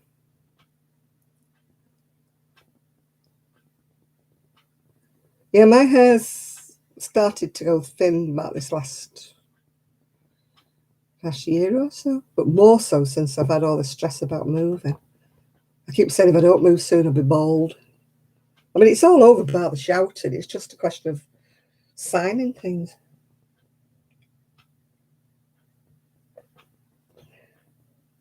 Well, it's not 14 miles into Fleetwood itself. When I say we're living in Fleetwood, we're living on the outskirts of Fleetwood. We're almost into the next town, if you know what I mean. So it's about maybe 5 miles back into the centre of Fleetwood. So I'll be okay because I can go straight in on the coast road. So, oh, this new flask is wonderful. Yeah.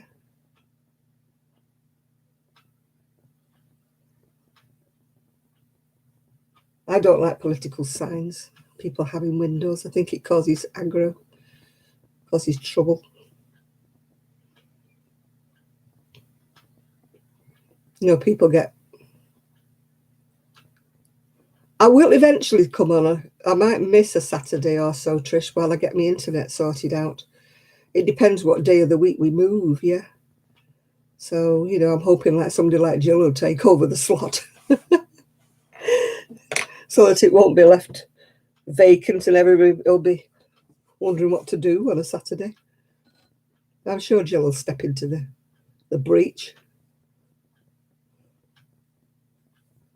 Yeah, we'll be around, Trish. It'll only be a matter of just, you know, kind of while I'm getting my internet swapped over. Yeah. Otherwise, I'll be back. Yeah. But I mean, I may be missing for a week. Hopefully, no more than a week. Hopefully, not two, if you know what I mean. I just bit my tongue.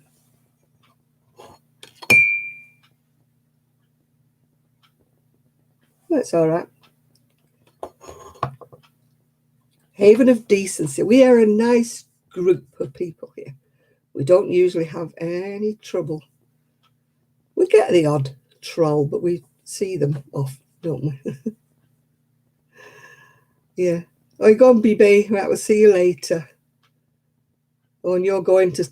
Christine's got to go potty. Right. Okay, Jane. No, I'm not going for good, Trish. Don't worry about it. I'll only be missing for a week or so because, you know, when you move, you can't always get your internet connected right away, yeah. Hi, Evie. How you doing? Yeah, I think the trolls have got the message that we don't tolerate them, we don't play with them, we don't mess with them. They don't irritate us, they just... Yes, I'm moving, Evie. I'm moving eventually. I don't know when. I know where I'm going, but I don't know when. But, you know, we were just talking about I might miss a Saturday depending on my internet connection. So hopefully I'll let you know. You know, I've put a thing on Facebook saying I'm going to be missing while I'm moving, yeah. I mean, we don't know what the date's going to be, whether it's going to be the beginning of the week or the end of the week or the weekend. We don't know. You know, it's like how long's a bit of string at the minute. It could be like tomorrow, not tomorrow, but, you know, Monday, we want you out, you know. It's, you know, it's just one of the things, isn't it? You know, we're hoping it's going to be very soon. We want to definitely be in before Christmas. I don't want to have all the stress of, you know, moving. And I mean, it's my daughter-in-law's birthday on the 23rd. It's my birthday on the 25th of November.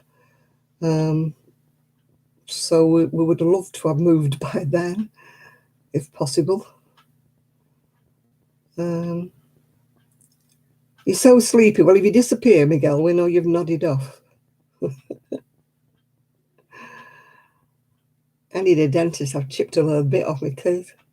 And I keep biting my lip and biting my tongue, and it's painful.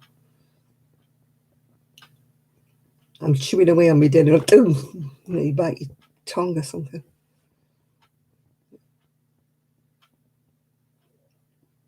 The craft boxes.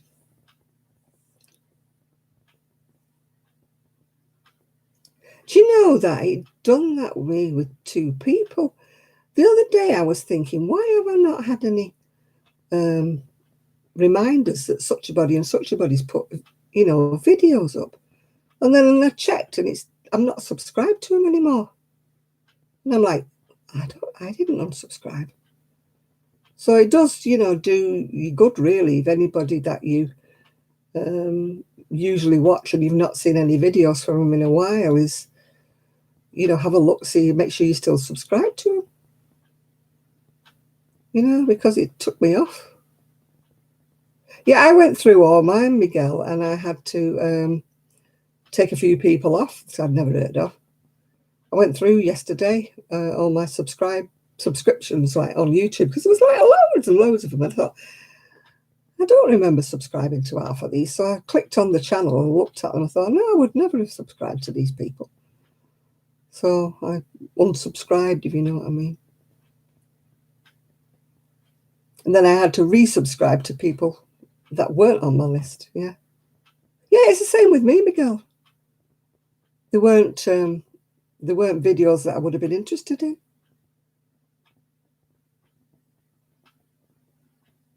Who on earth is Chris Watts? If it's political leaning, I don't want to know. But I've no idea who Chris Watts is.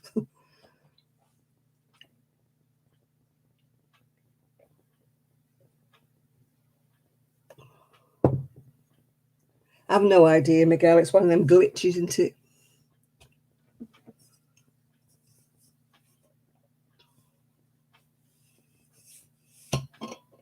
Oh, he's a murderer. Oh, right, okay. I don't know who he is.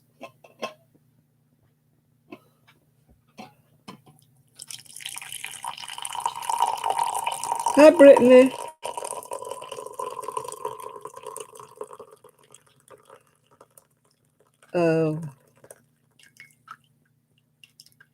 Oh, you get nasty people everywhere. It's not just in the US. We've got some doozies over here as well. There's evil people everywhere. Just so he could run. I hope his just dumped him. Hope she didn't know nothing about it.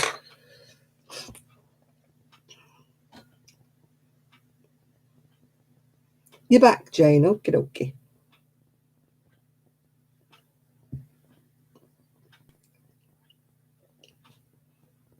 Yeah, there's some vicious murderers anywhere.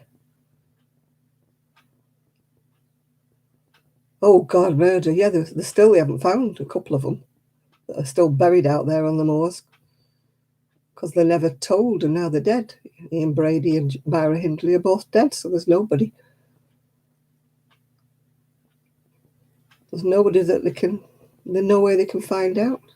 They spent thousands and thousands of pounds with detectives, like going over and dogs and things to try and see if they could find them.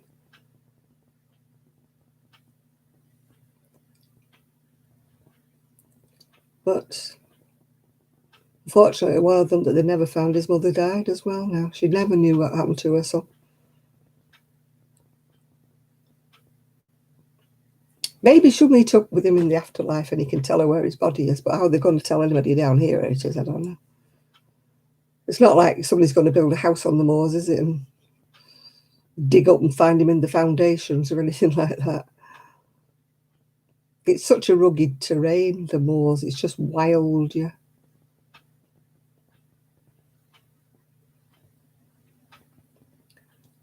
Yeah. I mean, we've had a spate over here reading in the papers about men murdering their babies, throwing them on the floor and banging their heads on walls and stuff like that. And I'm thinking, how can anybody murder a little defenseless little baby? Horrible.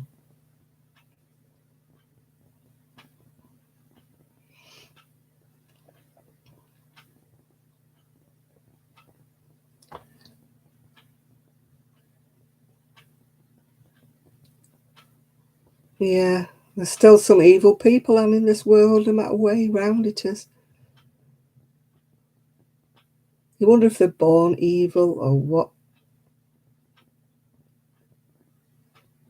Yeah, exactly. Why don't they just get a divorce? It's not that hard. They just don't want to pay maintenance, do they? Or they don't want to do this. But tough bunnies, you can't have it always.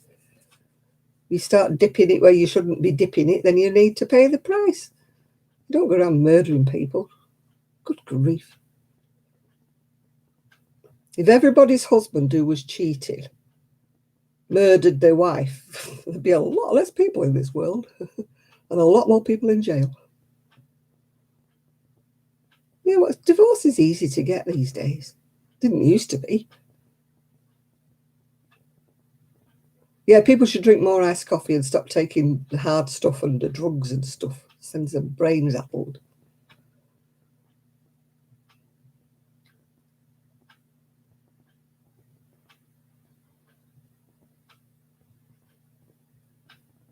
I don't know what makes people change.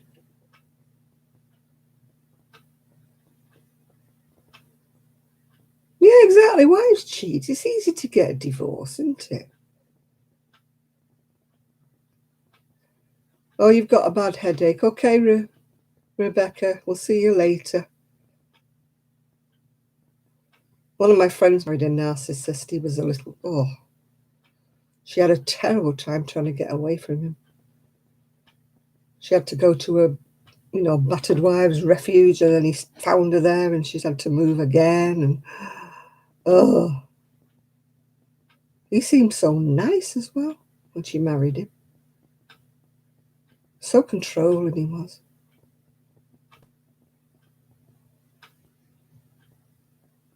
Well, we had one, I don't know in where it was, Manchester or where it was somewhere around here, where he set fire to the house and murdered all his little kids. And then he came on television crying crocodile tears, saying he wished he knew who'd done this to his kids. And it turned out it was him. All the time, it was him.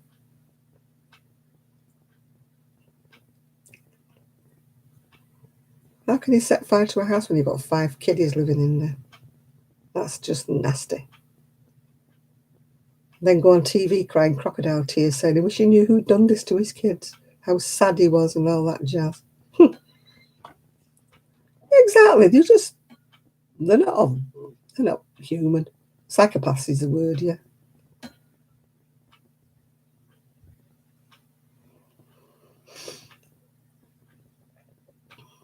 They've obviously got something missing in their brain, that's there. Your ordinary Joe Public in the street doesn't think, I'm going to go home and murder my wife tonight. There has to be something in their brain. They must be wired up wrong.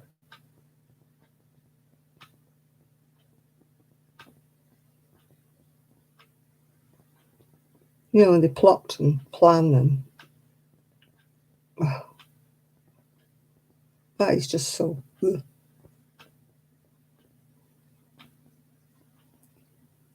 No. I felt like shoving my ex off a balcony once because he was driving me mad. We were abroad and he was looking over the balcony like that, looking at the swimming pool below. And I thought, I wonder if I'd get life if I threw him over the end. But then I thought he'd just land in the pool. So it was a waste of time even thinking about it. It did cross my mind, I must admit. I've told my hand up, it did cross my mind to push him over the edge.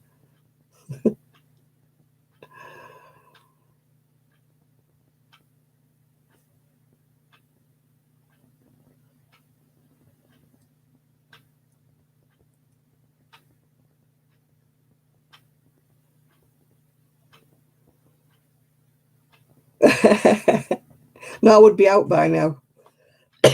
Miguel. I could have said he slipped. Could have said he slipped. He wouldn't have been dead anyway, he'd have landed in the pool. So am I lucky to come up the top swimming? Unless he was in the shallow end, I don't know. But it did cross my mind, I must admit. It did cross my mind. Thinking, how much would I get? How many years would I get if I shoved him off the balcony? And then I thought, no, I can't leave my son. So the thought was only in my head a split second. Yeah. No, it wasn't off into the sea. It would have been off into the swimming pool. Oh, my God. Yeah, that could have happened, Denise. Oh, think about that. Oh, no. No, I'd have had to put him in a home.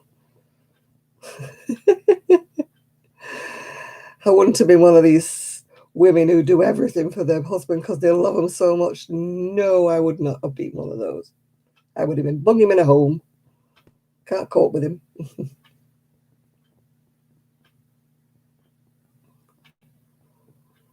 Oh, I can't be coping with politicians. I don't even want to know. I don't put the television on. I don't want to listen to them all waffling and waffling because they all talk a load of whatever tosh, I'll say, because it's a channel where kids might be on. They open their mouth and all these lies come out. I don't care. I'm not talking about US politicians. I'm not talking about UK politicians. I'm talking about any politicians. They just open their mouth and lies spill out. Yeah. It's just one of them things. They promise you the world, and then when they get in politics, when they get voted in, they then change their mind or say they never said that or they never promised that. They only said they'd look into it, and it's like, yeah.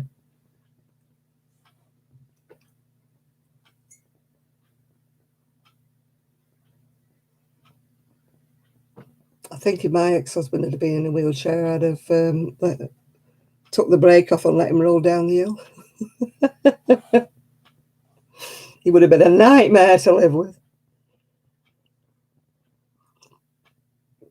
He was bad enough with that when he was okay. Hello, John O'Neill. Hello, hello. How are you?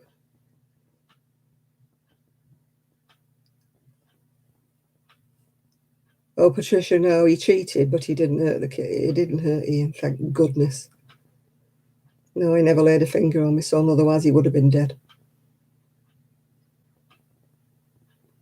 No, that's the only time I would have considered murder. If my ex-husband had laid a finger on my son, he would have been the last thing he ever did. I would have been fiercely, fiercely. I'm like a mother bloody tiger when my son, when he was little. I defended him against anything. Not when he was wrong. You know, I'm not talking, I mean, against anybody hurting him or touching him. I would have defended him. My son is probably more packed up than I am. They're more organised than me. I just can't motivate. But I've been really bad this week with having the vertigo. Every time I move a certain way, everything goes round and round and round. And every time I put my head down to pack anything, it's like I fall over. So I'm hoping after Monday when I see the chiropractor that he's going to put my neck right and then I'll be all right, yeah.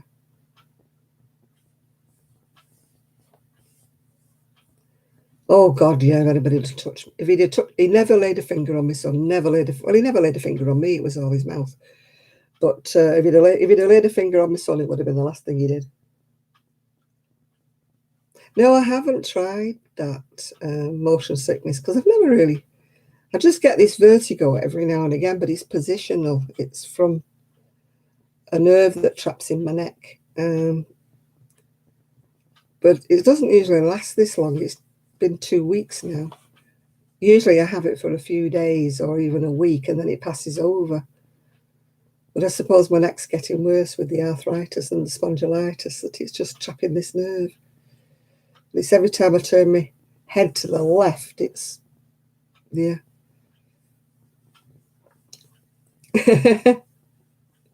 Oh, nobody can go anywhere with COVID. I mean, I've got lots and lots of friends who would come and help me to pack up and move, but they can't do it.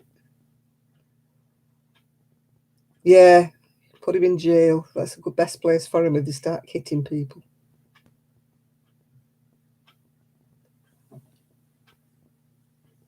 Yeah, lots of people would come across and help me. I mean, Sue would have come and helped me, and so would Kelly, but we can't do it. We're all on lockdown, you know.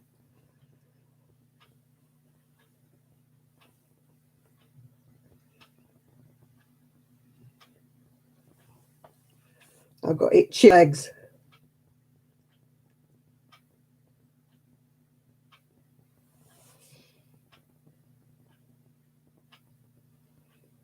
Yeah, usually a chiropractor.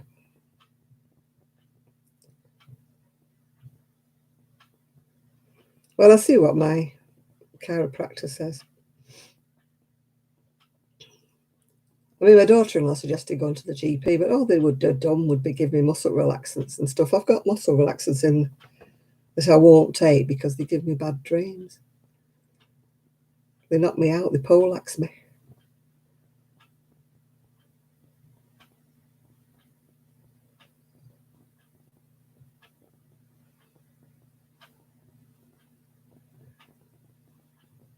Yeah, they also only moved like kind of 4 years ago, so they don't have 52 years worth of rubbish to move like I did.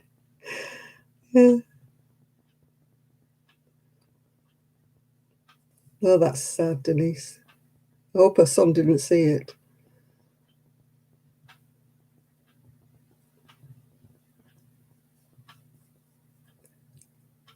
I'm looking forward to seeing my fur granddaughter. I love my Poppy. I'll be glad when she's with me all the time. Gonna ruin her. Spoiler. Oh, that's a good thing then, Denise. At least he wasn't there and didn't witness it all.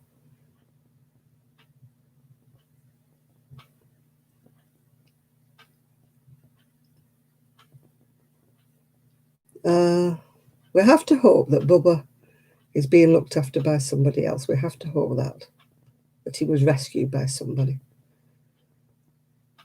We haven't got to think. Oh, Poppy, no, Poppy will come to bed with me. She won't sit up, won't be on the bed. She just comes up to bed. She'll sleep on the landing or somewhere like that, or on the carpet in my bedroom. And then when she gets bored, she'll go back downstairs and sleep on the sofa. She has full reign of the house when she's here. I don't make her go anywhere. If she sleeps on the sofa when she wants me to get up to let her out or something, she'll come and wake me. She's very good.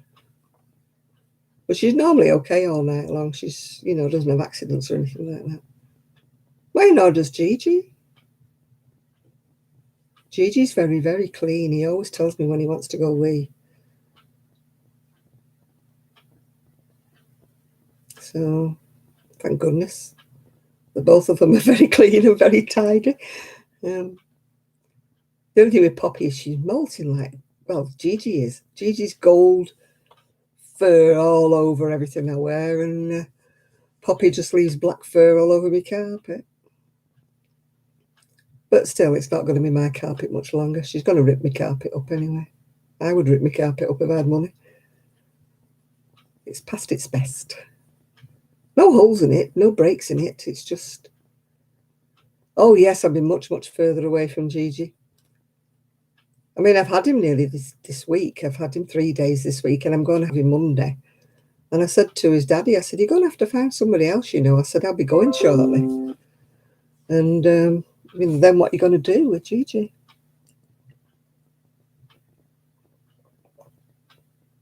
I mean, I would still have him for holidays if they hadn't got anybody else.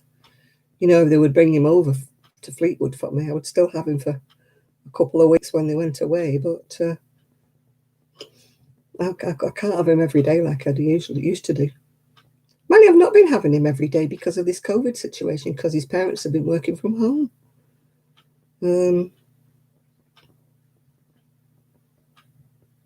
Yeah. I mean, I love Gigi, but you can't do anything about it. It's not my dog, is it? And they all said and done.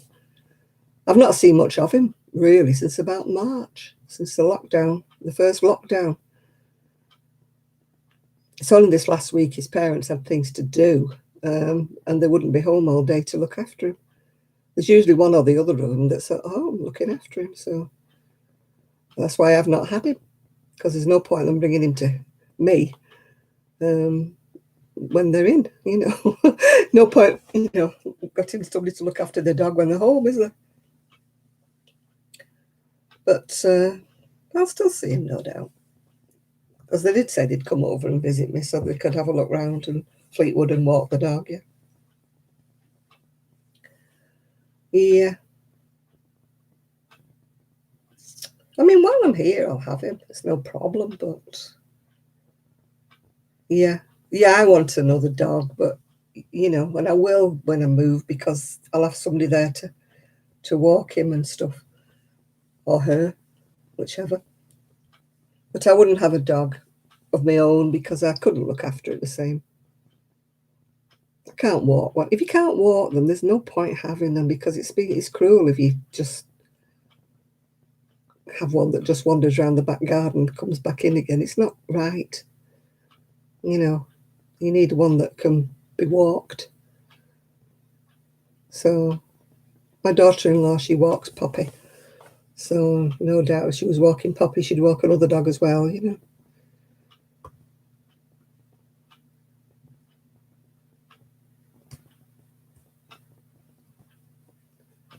Yeah, it's too cold really to have any dogs outside here.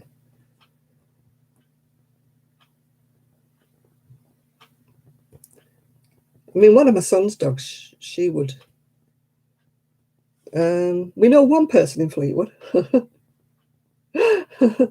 One of my son's friends, we didn't realise, moved.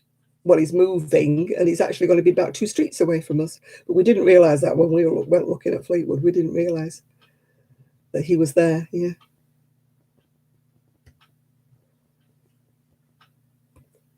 It was only when we started looking around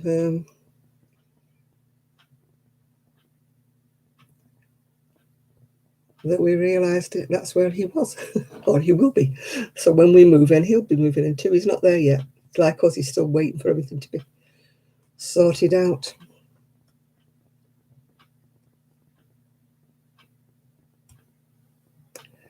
Well, it doesn't sound as though we're far apart from each other with miles. If you were in America, you would think, oh, that's nothing.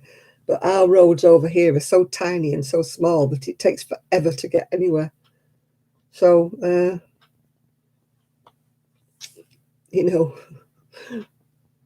I'm probably nearer to him when I'm in Manchester. Because all trains go to Manchester, but no trains go to Fleetwood because there isn't a station.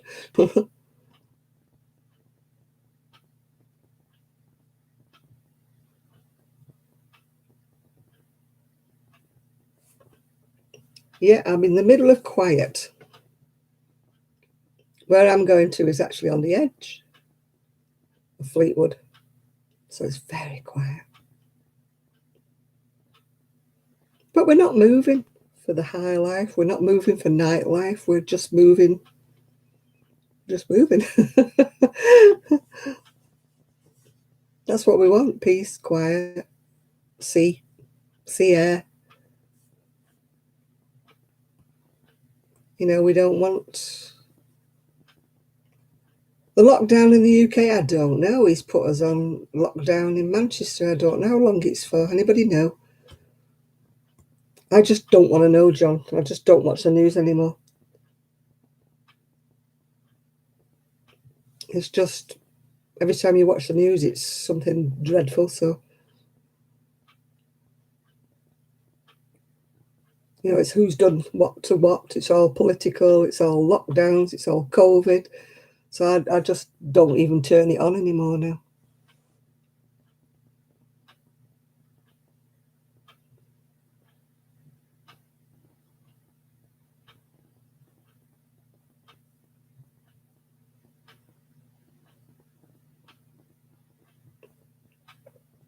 Oh, if it's an outdoor craft fair over here in the UK, it would rain. It always rains. That's why I wouldn't do a craft fair that was up there.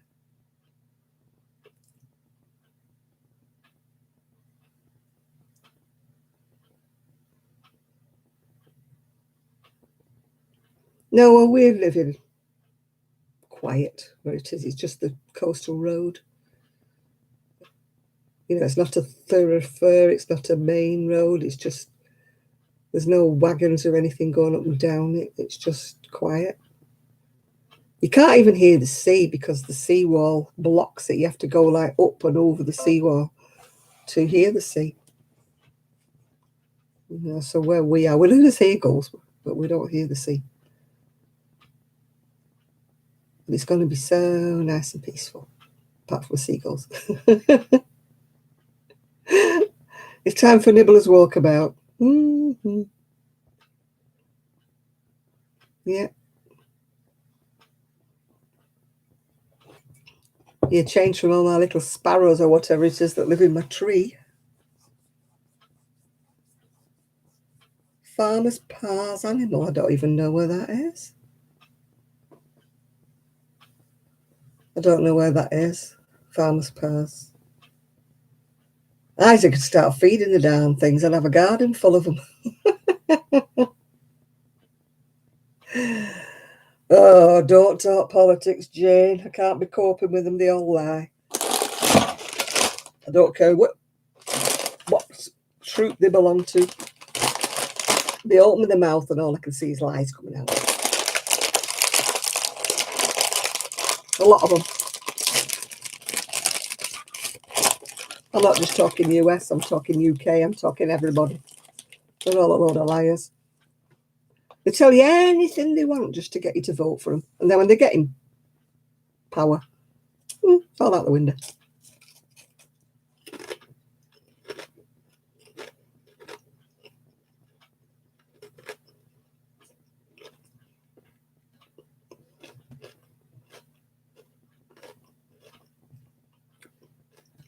The government in the UK has changed that many times. It's gone from Tories, it's gone from Liberals, it's gone from... They're all the damn same.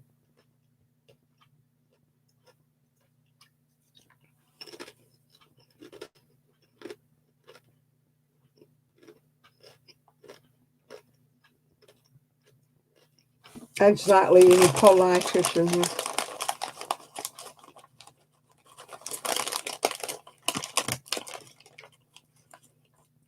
Is it in Fleetwood, Patricia? I've not heard of it.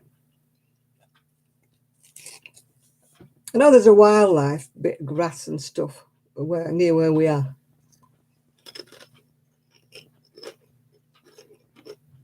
It's little things like ducks and frogs and stuff like that.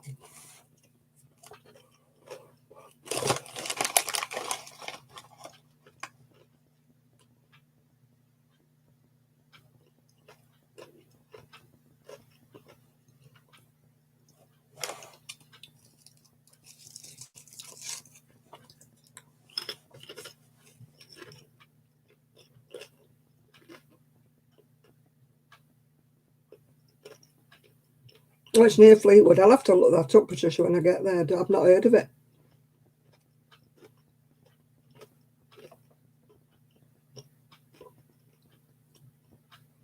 I did see a ferret. My son used to have 2 ferrets. He said to me when I was looking for an animal, like I said, I couldn't walk a dog, and I said, "Why don't you get ferrets?" I went, "That's never been on my to-do list, getting a ferret."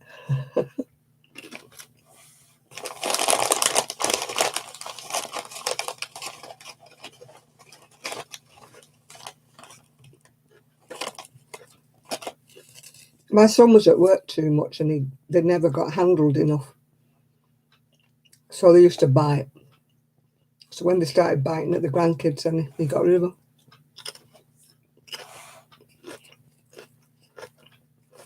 Okay, there, laundry.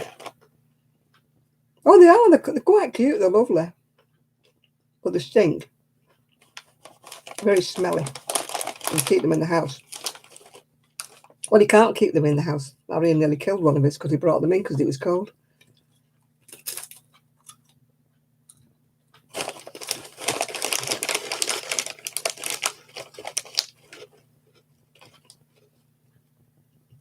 I know where the River Wire is, Patricia. Yeah, we go over it to get to Fleetwood. Yeah, they're not supposed to live indoors. They get too hot. But God knows what they'll do if it gets hot in the summer. They'll be too hot.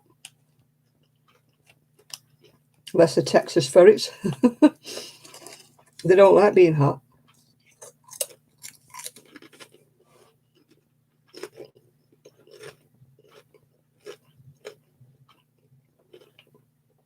I went to Jersey, but it's, how old am I now? 74. Must be about 50 odd years ago since I went to Jersey.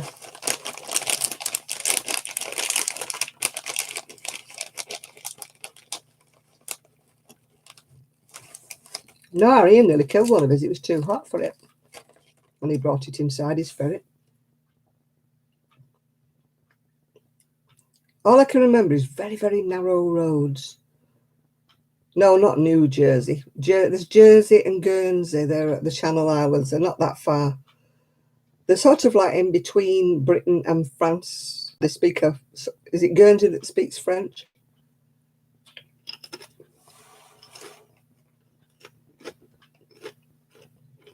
One of the islands has no cars. Not allowed. The woman who run the island, who owned the island, whatever, wouldn't have any cars on board on it.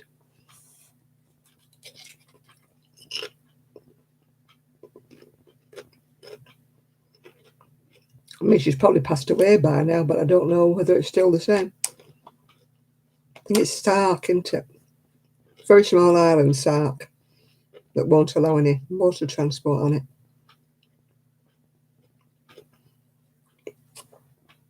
Everybody has horses.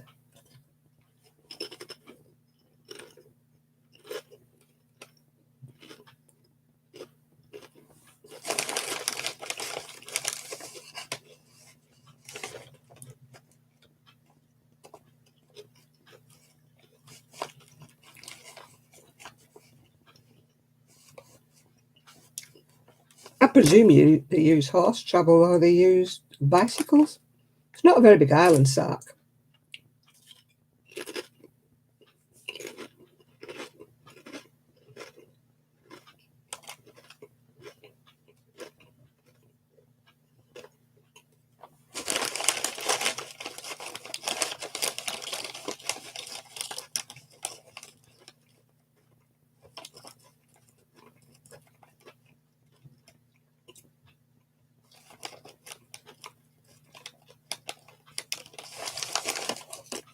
No, when I went to Jersey, God, it's probably nothing like it is now.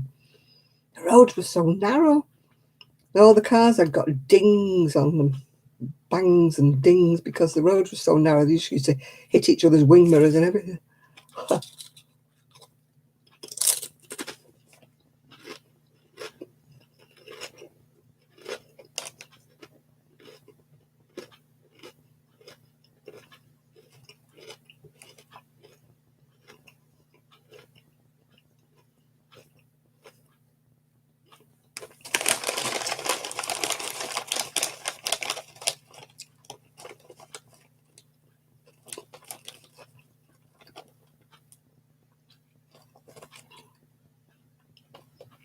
I wondered what would happen on Sark, say, for example, if you had a heart attack or something.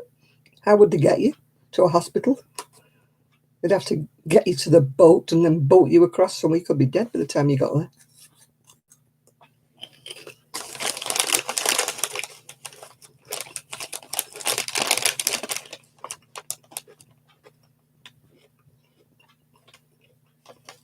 Unless they allow a helicopter in.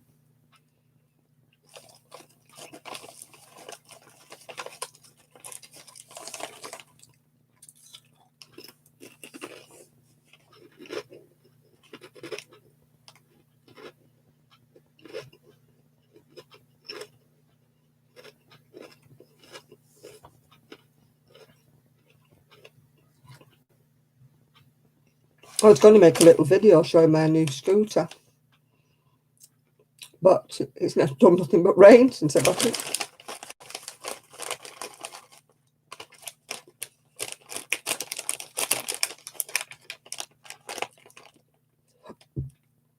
Imagine what it would be like on Sark to be like, call the midwife, wouldn't it? The midwife would be there with a bike, wouldn't she? Rolling back, riding along to get to anybody.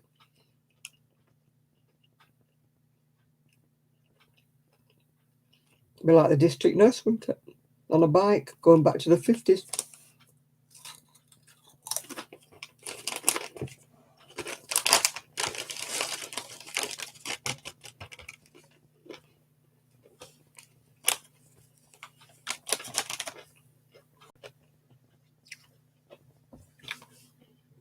The woman who owned the island must be long dead now. So maybe whoever's inherited it allows cars on now. It's got a basket on the front, it's got a bag on the back, my scooter. It's sort of like a silvery grey colour.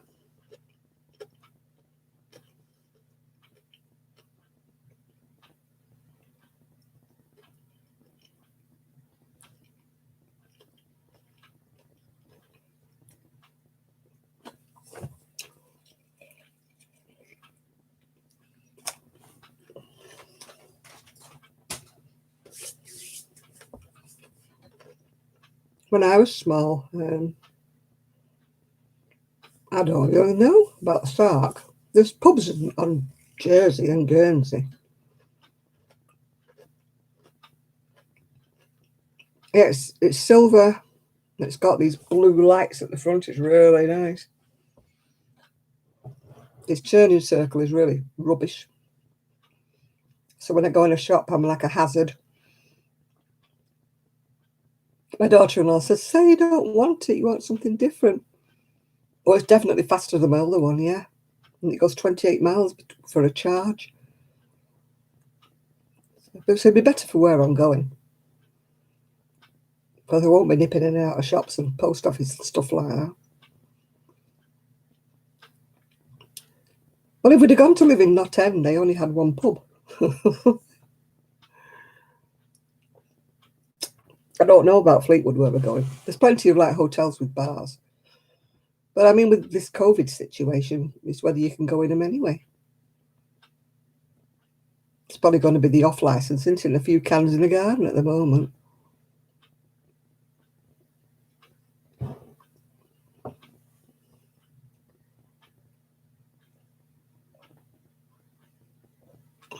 I don't know whether Fleetwood's in lockdown or not.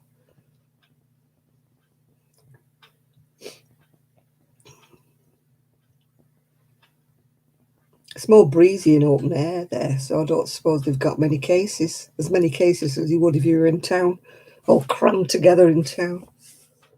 All the stupid people who keep going into pubs and standing right next to each other. And I don't know whether you've got them in America, but we've got so many people over here who think they know better. Yeah, I'm not going to catch COVID. I'm not wearing a mask. I'm not this interfering with my rights or whatever. No, it's not. Put your mask on or shut up.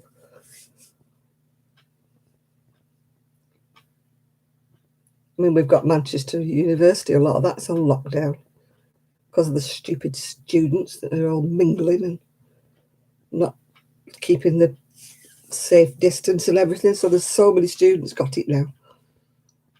So they've locked them down. So they're all whining because they can't go out to the pub and they can't do this and they can't do that. It's your own blowing fault. If you'd have done as you were told in the first place, you wouldn't be on lockdown. Make me so angry.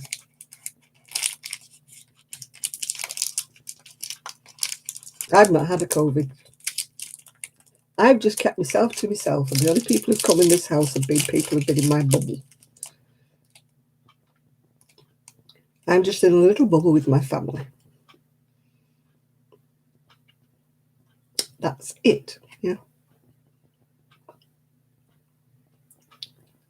I've not been supermarketing. I've only been to the post office when I've had to. Then I've been more masked up and everything. You're not enough, are you, Miguel? Well, have a good sleep. We'll speak to you next week then. Don't forget to put your hands away before you nod off.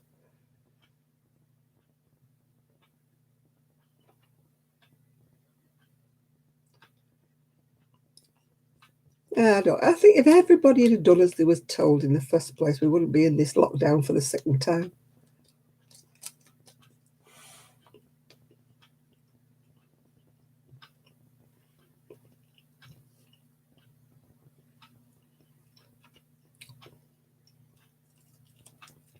My niece had to have one because, like, lots of, they're dealing with school children and things like that. So hers was negative.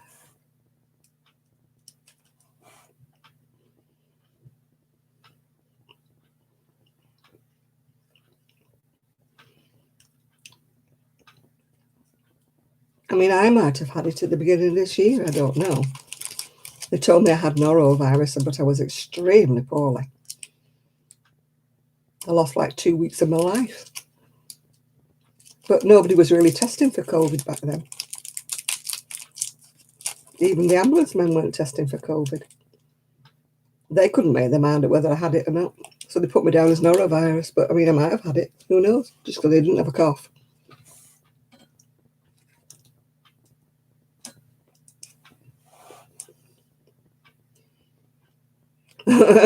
Yeah, you're right there, Sandra.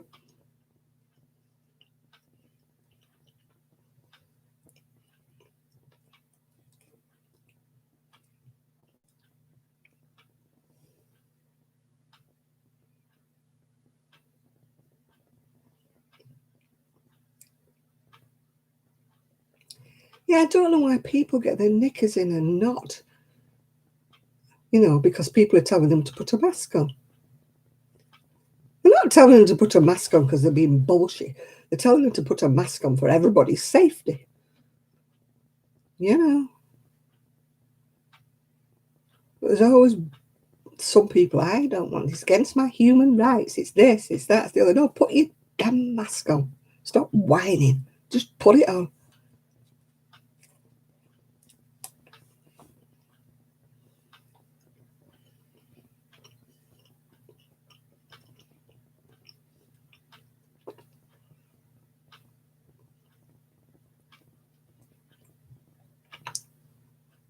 Yeah, I put a mask on because I don't want to cough on anybody if I've got it. Don't think I do, but how do I know? I've not been tested. So I put my mask on for the safety of other people. I also put my mask on for the safety of me. So what's hard about that? I don't think it's anybody's made me do it. I chose to wear one because I can see the reasons why I should wear one. And to me, the reasons why I should wear a mask are perfectly logical to me. Yeah. So I don't know what the problem is with people.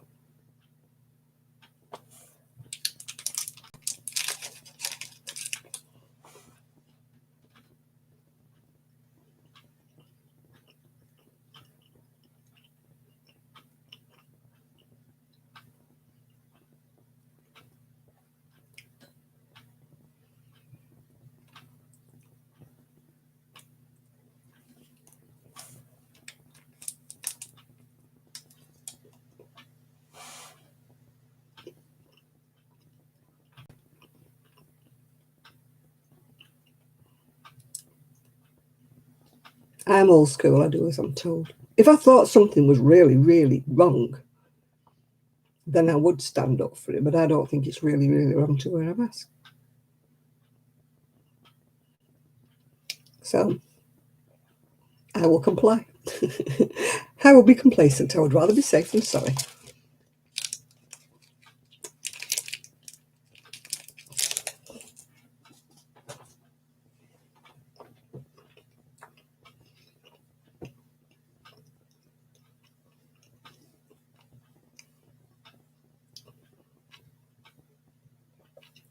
Yeah, well, I was sick at the beginning of the year. I can't remember when it was. I was really poorly.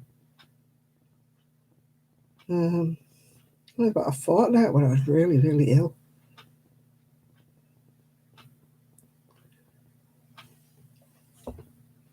I can't remember when it was now. Beginning of the year. But they weren't testing anybody for COVID back then. I mean, the ambulance men that came out to me didn't have COVID tests.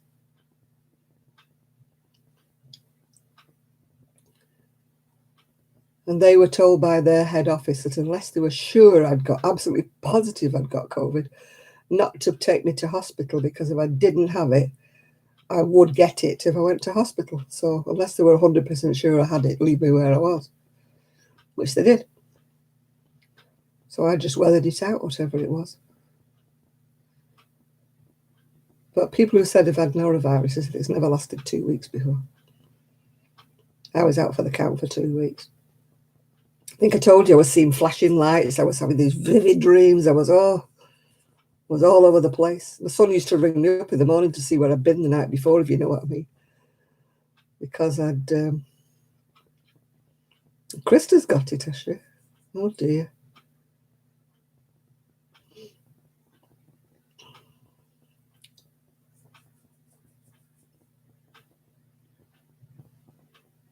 It's just... So I don't know whether I had it or not, because I thought my niece had it. When she had her test, it came back negative because it had passed over by the time she got a test. And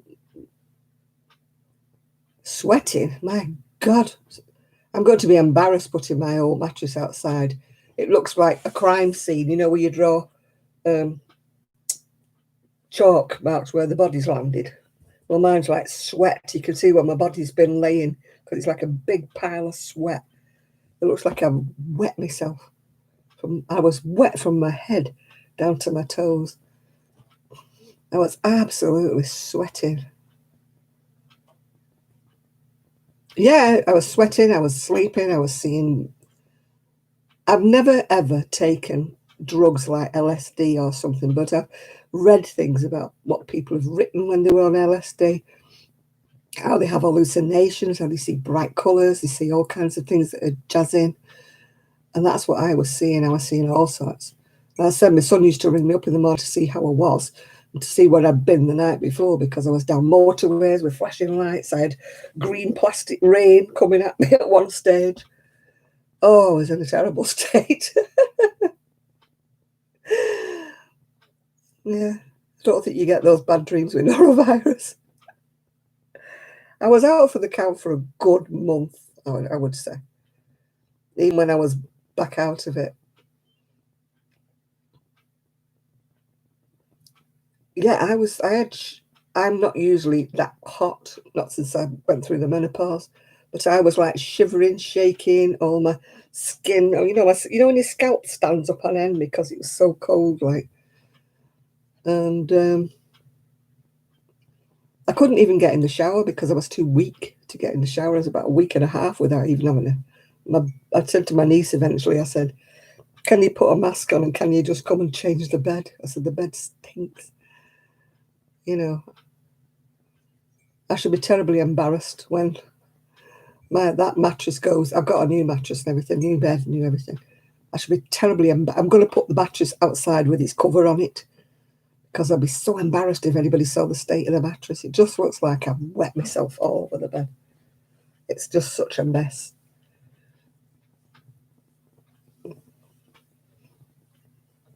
Yeah, I felt like I was paddling. I was swimming when I used to wake up. I was that wet. Oh, maybe I did have it. I don't know. I never say I did. I think the mattress, I think it probably soaked right through, Dean, if I'm truthful about it. I was that wet. It was just like I was laying in a big puddle. It's probably soaked right through the mattress, I would imagine.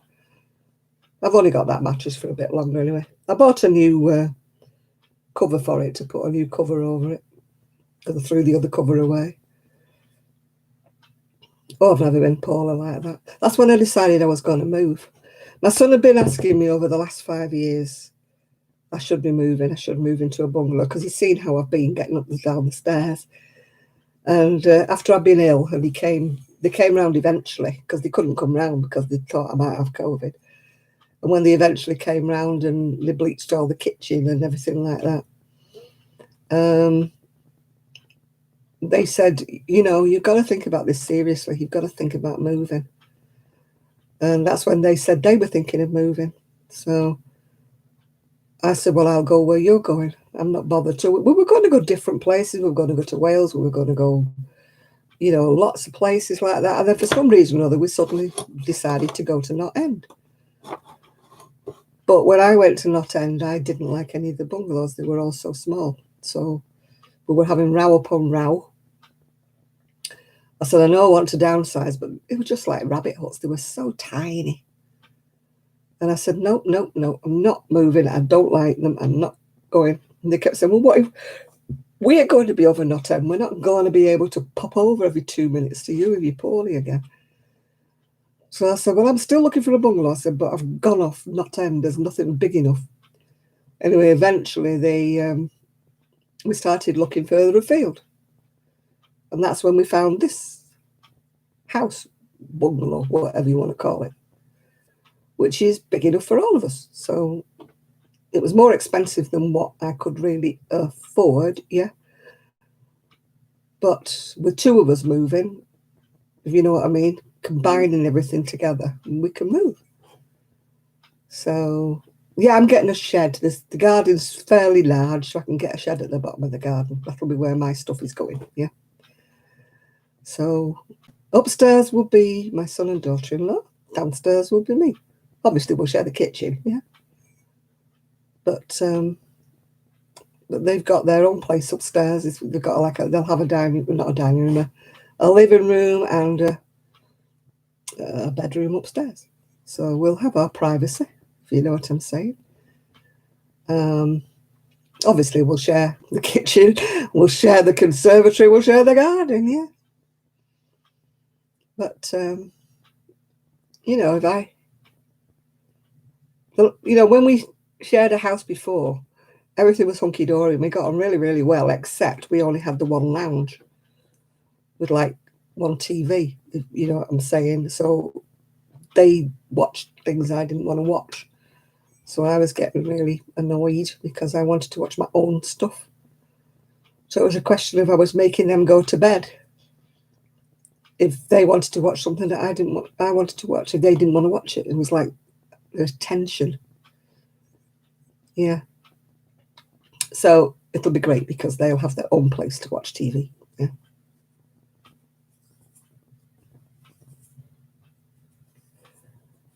Yeah, that's what's happened. My knee was bone on bone. I had it replaced, but it wasn't a success. The other one wants replacing, and so does my hip. But I really don't. I mean, I'll be 75 this coming month. I don't want to have any more.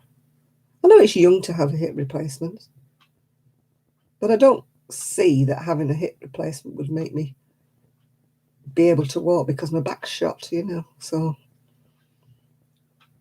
you know, that's why I need people around me because I fall. I fall a lot, yeah.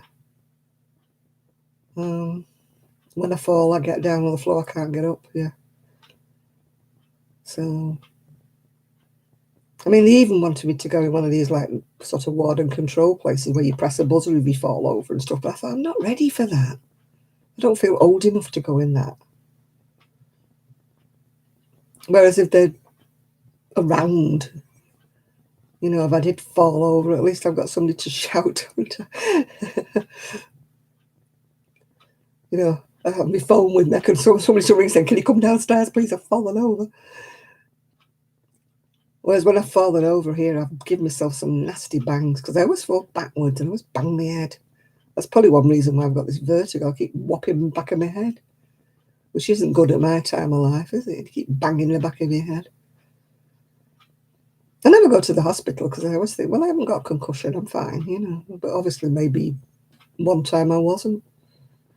I mean, I fell out of bed and gave myself a big bump. I've still got it there. I hit my head on the bedside table. So now I've got a rail, like an old folks, so I can't fall out of bed at one side. When you fall out of bed, you don't know you're going to fall out of bed. When you're dead asleep, you just go bang on the floor. Except I didn't go bang on the floor. I went bang on the blooming corner of the unit. Then another time I fell out, I hit my head on my breathing machine. So that was another bump. So that's when they invested in a little rail thing that slides under the mattress. Oh, God's truth. And I need that to pull myself up with. I did look at getting an orthopedic bed, actually, one that you can make go up and down, but no. I decided against it because it wouldn't be really used much. Because I don't watch TV in bed and I don't read in bed. When I go to bed, I go to sleep, if you know what I mean.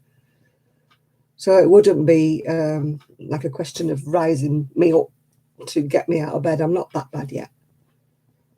I can always get one of those later if I need one. But at the moment, I don't. I've just got an ordinary bed. Yeah. Yeah. Oh, you're worse than me. I've got sinuses. I've got asthma. I've got anemia. I've got psoriasis. I've got spondylosis, ankylosing spondylitis, and I've got rheumatism, I've got arthritis, and I may have fibromyalgia, but it's never been diagnosed. But I get all these terrible hurts up my bones. Falling, oh God, that's why I don't try to walk anywhere, because if I'm on my own anywhere and walking, I'll be bump. But I don't go forward, you see, I go backwards. When I used to fall forwards, I can stop me fall. I could fall on, it never did me any good, but I used to fall on my knees and then on my hands. But now, no, I go backwards.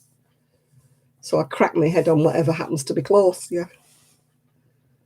I mean, when I'm in the shower, I have to watch myself because, you know, I go backwards in the shower. I always make sure I stand with my back like to the wall, if you know what I mean. So that if I go backwards, I just go to the wall, yeah. Because where the shower curtain is, I don't stand there, because if I fall backwards, I go straight. Oh, it's great, isn't it? Getting old is wonderful. I recommend it all to everybody. Get old, get doddery, fall over. Then people wonder why I don't drink.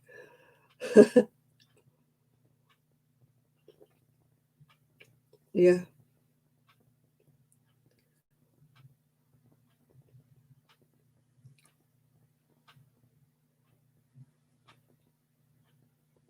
Yeah. When I go anywhere and they say, can you list your complaints? And I say, you better lick your pencil. We could be here a while, yeah. Or can you tell me what medication you're on?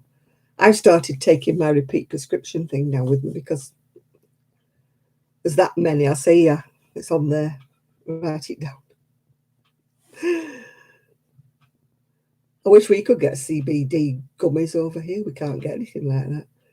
And the CBD type oil we can buy over here is pathetic. It's more like hemp oil. It's not even got any cannabis or anything in it. We can't get it over here. And I will not go to street corners and buy cannabis or whatever, because I don't smoke anyway. So, no, I'm not going to do that. So I don't take anything at the moment.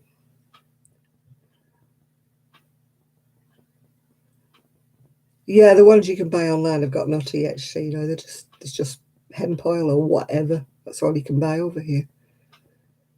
If you get cannabis, it's got to be illegal. You can't get it legally at all over here. No, we don't get things like shower chairs through insurance, because we only have the NHS and they don't pay for things like that. So I'll just get one. I'll just buy one.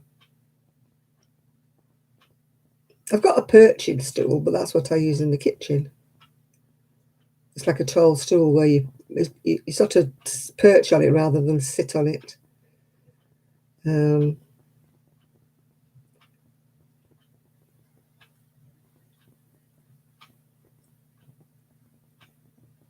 Yeah, it's just all we can buy. You might as well just go in a health food store and just buy hemp oil, because it's the same. That's all you'll get. It's advertised as CBD oil, but it's not.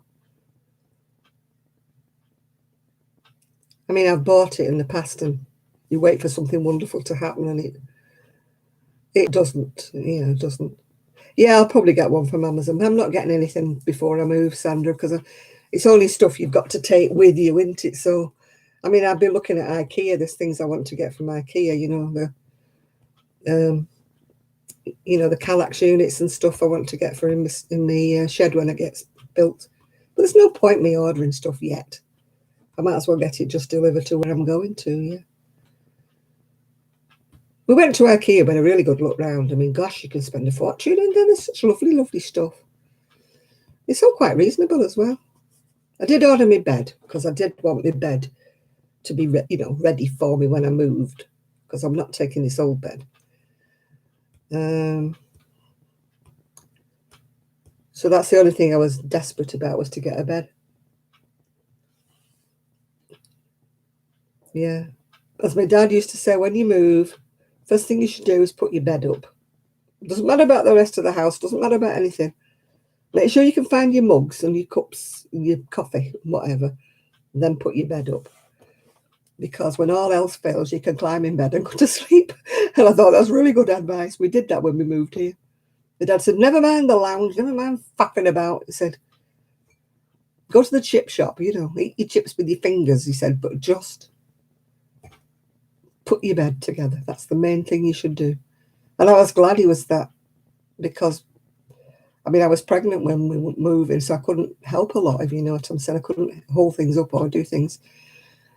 So we put the bed together. That was the first thing we did, was put the bed together. So when I was kind of like knackered, I'd be about 4 months pregnant, I think, when we moved here. So I just got knackered very quickly. I think we went to the chip shop and had some chips for our tea. And then I just got in bed and I said, right, do what you want to do.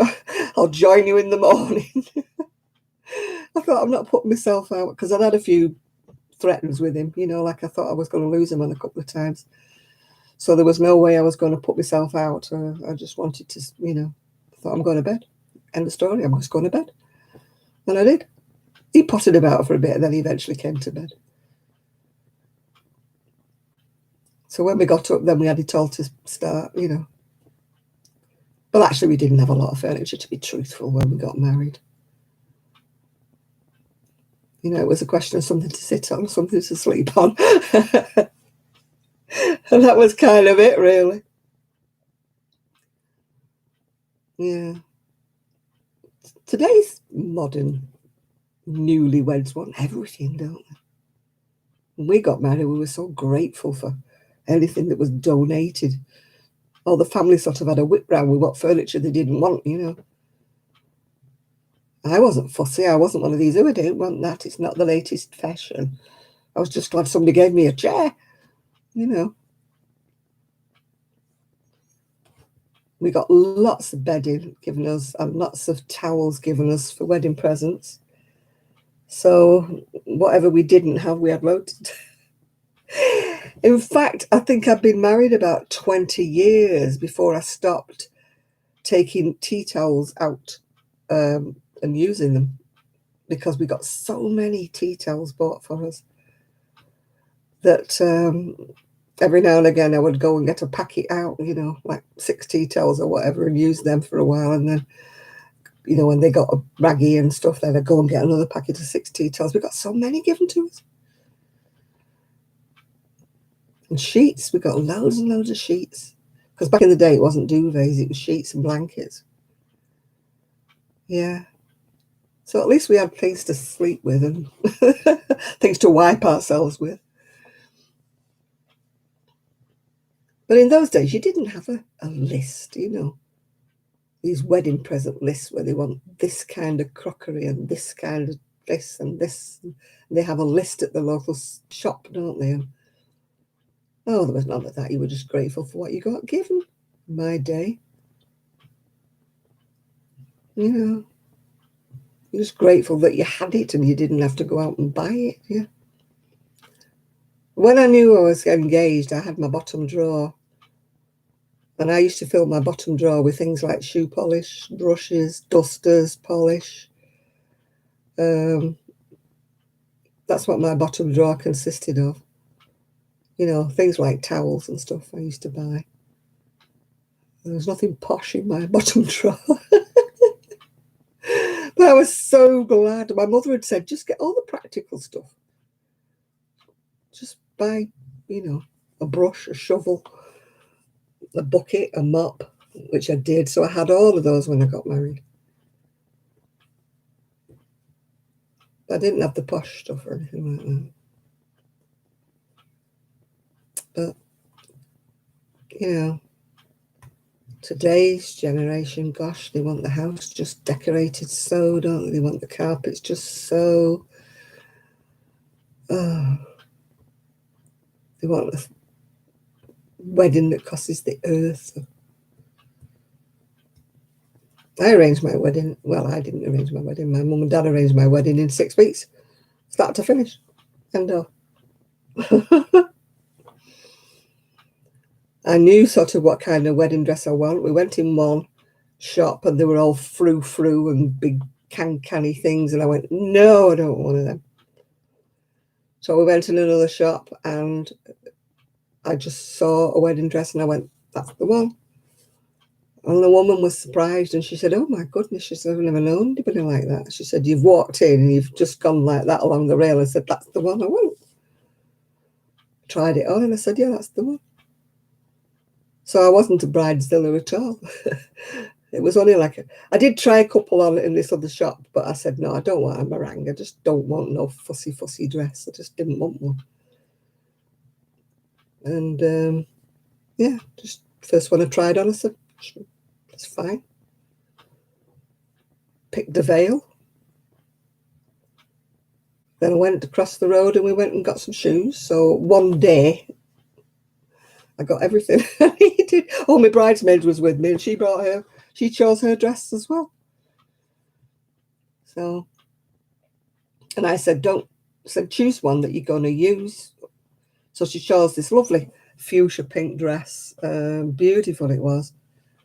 And she did get a lot of use out of it later because she was at university and they used to go to these balls and that because of that. Well, he was a fiance. She got married the week after me. He was a lawyer. He finished up being a QC, Queen's Counsel. And they used to get invited to a lot of balls and things. So I just said to her, choose a dress that you're going to use. I said, I don't want you in so pale pink meringue you're never going to wear again. So she picked this beautiful fuchsia pink. She had lovely olive colour and dark hair. So she picked this beautiful fuchsia pink dress, yeah. Right, Trish, we'll see you later. Yeah, I've got to sort out my pans, Sandra, you just reminded me. I've put all my cake tins in a bag. But I'll tell you, my friend that I'm going to be linking up with again when we move, she goes, don't throw everything away, keep one tin. I want you to make me a fruit cake. So I've got to go back in that bag and take out one cake tin. Because my daughter-in-law doesn't bake. And I've stopped baking, so I can't see me wanting to take up baking again. So. But I will make her a fruit cake because I don't have to have a mixer or anything like that for my fruit cake. It's all done in a saucepan. But I must remember not to throw that cookbook away. It's in.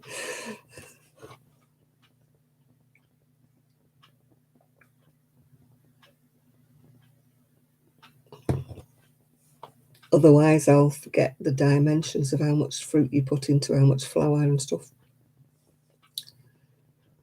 Yeah. Everybody used to like my fruit cake. It was a boiled fruit cake. You put all the fruit and stuff in water and sugar and boiled it. And then after it got cold again, you put the egg in it and the flour in it and just stirred it around. And then you put it in the oven and baked it. It was so easy to make. You didn't have to get your mixer out or anything. I used to bake it all the time. Everybody loved me fruitcake. I had some African lads lived across the road, and they used to say, are you going to make us a fruitcake? Please make us a fruitcake. They used to heat theirs up and eat it with ice cream. Put it in the microwave and heat it up. Never known anybody heat cake up before. A minimalist, that doesn't come in my vocabulary. I could never be a minimalist. I've given away a load of stuff. But no, I'll never be a minimalist. I always have too much stuff around me. I've given away so much stuff. Well, giving it to charity and stuff like that, and giving it away to friends. But I did have a lot of stuff, Bonnie. I did, honestly. I had too much stuff for one person. You just accumulate it when you're a family, like, and you just live in a house. You just accumulate all these cake tins and stuff tins and stuff you make buns in and stuff. Oh, my Christmas cake. Everybody used to be drunk on a slice, my Christmas cake. I used to start it about September. I used to start my fruit cake for Christmas.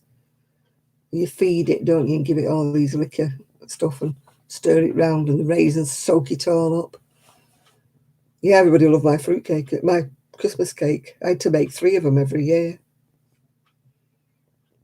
But yeah, you couldn't drink it. You couldn't eat and drive from my house. If they wanted a piece of Christmas cake, I used to tell them they had to take it home. I used to put it in tin foil and tell them they could take it home, otherwise they'd be drunk.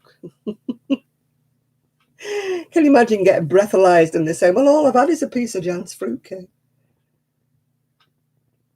Yeah, I used to have this massive big Tupperware. In fact, I've thrown it away now. Massive big Tupperware thing with a lid on it. And that's why I used to put my Christmas cake in. I still got the tin, actually. It's a big tin.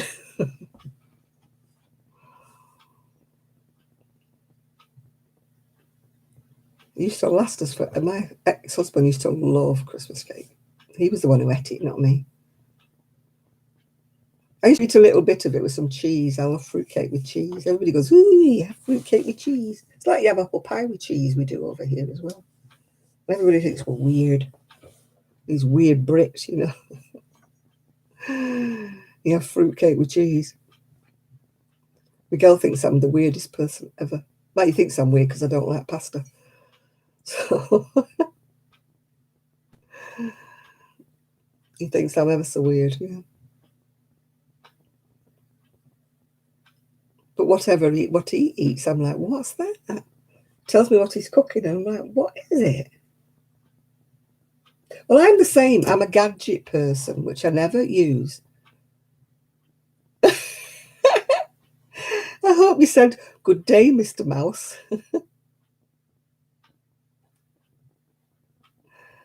Oh, the fruitcake over here. Yeah, we do get some gorgeous fruitcake. We have got nasty fruitcake as well. But my fruitcake is just solid fruit, you know, with a bit of flour and eggs thrown in. I don't like it when you buy it and it's like a cake with a few bits of fruit in it. No, mine is like fruit with a bit of flour and a bit of eggs in it. Yeah. Oh, you can hear it. Shad's just got a mouse that's walked across his kitchen top and looked at him and carried on going. You eat weird stuff, Shad. I mean, Miguel. You eat weird things. Everything's got to be spicy and something or other, yeah.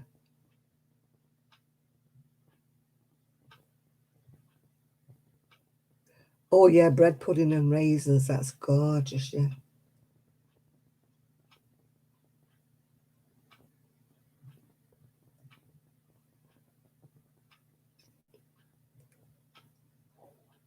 I can't kill anything.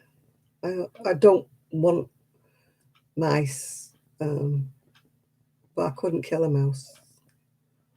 I'd have to let somebody else put it outside or something. If there was a mouse here, I'd have to put a cardboard box over it or something and say, go away, mousey, go run away. Go play outside, don't come back in. Maybe you get a lot of, I mean, fortunately, touching wood, we've only had one mouse in here. In 52 years, one mouse, and I've seen one rat, so that's not bad.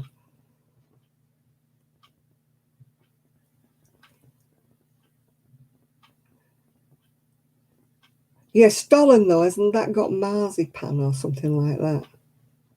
I don't like anything with marzipan.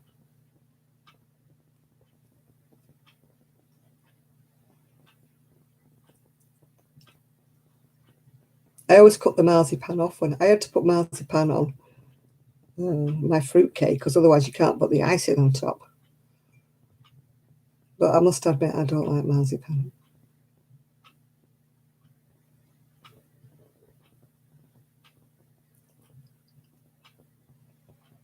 Yeah, I'd have to put them outside, Chris. I couldn't kill them. My cat used to bring half dead things in. And if they were too dead, you know what I mean, then my husband used to have to dispose of them, put them out of their misery, you know what I mean? But if they had life left in them, I used to put them in the garden, let them run away. If they died later, I didn't know about it because they'd disappeared, didn't they? I once had hysterics because I accidentally cut the leg off a frog with my lawnmower. Oh, I was heartbroken. I mean, I put it where I put it safe, but unfortunately, he did die. I was so heartbroken because I cut his leg off by accident.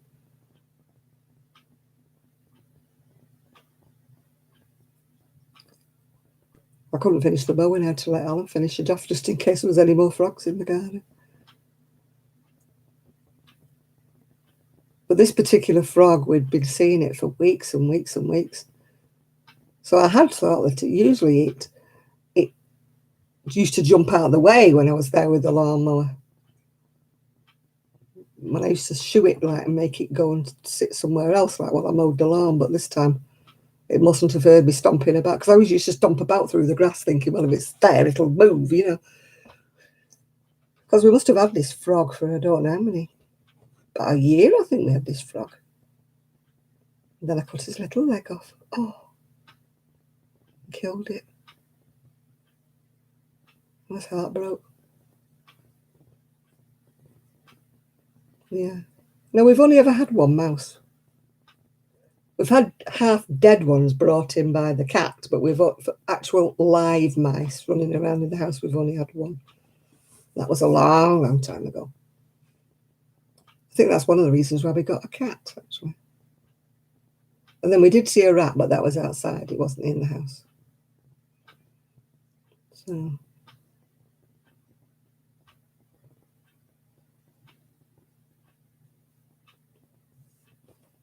yeah. The only thing I will stamp on is a beetle. I don't like a beetle. And I will squish a wasp. But bees or anything like that. Even spiders. I hate spiders, but I got a spider catcher thing, which I catch them in and then I put them outside. But I don't like beetles. Oh, don't like cockroaches, beetles, anything like that.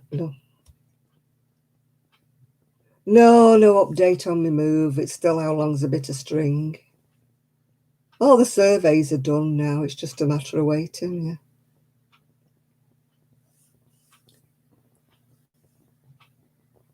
yeah. Yeah. I don't like nuts. I don't like Christmas pudding that's got nuts in. When we used to have meal at my sister-in-law's, she used to always buy the most expensive Christmas pudding that she could find. And there was only ever really me and my brother who used to eat it. And he used to say, please don't. Just get a cheap Christmas pudding that doesn't have nuts in. Because I used to be there going, putting nuts out. And she used to say, why don't you? I said, I don't like nuts. You won't get me eating nuts. I hate them. Hate nuts. And when I used to go out for meals years ago, if I had a banana split, I used to say, I don't want any nuts on it. I used to say, well, no nuts. I said, you can put ice cream on it. You can put cream on it. You can put sauce on it, chocolate sauce. You can put strawberry sauce on it, but no nuts. Because I only have to scrape them off and put them at the side of the plate. Because I don't like them. But nowadays, it's easier to say nuts, no nuts on things because people think you've got a nut allergy, which I don't. Don't have a nut allergy at all. It's just I don't like the taste. So when people say, oh, lovely cashew nuts, lovely peanuts, I'm like, nope, go away. The funny thing is, I used to eat nuts when I was young, but I would only eat the ones you had to crack, you had to crack the shell and eat the nuts out of there because they were fresh. They always tasted so fresh. And today's nuts look like they've been around the world 3 times before you open them up. They're old and dried up and knackered. Don't know how long they store them for. Just you're like Snickers. No, I don't like any kind of nuts. Don't like anything with peanuts in. Blah. I picked up a Mars bar the other week and wasn't really looking what I was doing. And I bit into it and, I thought, this is awful, horrible. So I spit it out and I looked at the label and it was peanuts. Oh. No, I've not tried boiled peanuts, no. I don't mind the peanuts that you give to the birds. You know, the ones that are in the little shell that you crack open? And I take all the red off it and then I eat the nut. I'll eat those. But I will not eat peanuts in a bag because they salt them, they roast them, they do whatever they do to them, they're vile. And pistachio nuts. Oh. Yeah, monkey nuts. I will eat monkey nuts. But over here, we say that they always say, oh, those are the bird nuts. They call them bird nuts. I'm like, no, they're monkey nuts. We always had them at Christmas when I was little. And I used to eat those. And I used to eat walnuts and all kinds of Brazil nuts and that when I used to crack them out the shell. But I do not like them when they're in a bag and somebody's peeled them. They don't taste the same to me. Just don't taste. No. When we lived in Wales, we had a tree in the garden that had hazelnuts. And they were lovely.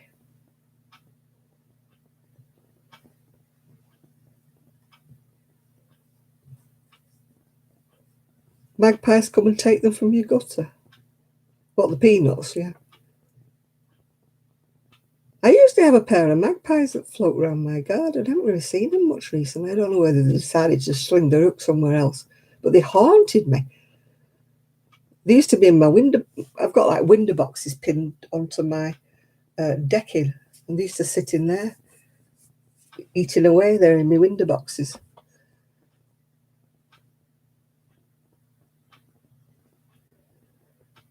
Yeah, they used to walk across my flat bay window at the front. I'd wake up and I'd hear these little, feet going chugga, chugga, chugga, chugga, chugga, chugga, chugga. You know, I thought, surely I haven't got anything in the loft, you know. Surely I haven't got mice or anything in the loft. And then I realised it was these probably magpies walking across the flat roof, chunnering along there. When my mum had the caravan near the canal, she used to get ducks and all sorts that used to skid along the top of a caravan and come to a stop. You'd wake up in the morning, what the heck was that? Boom!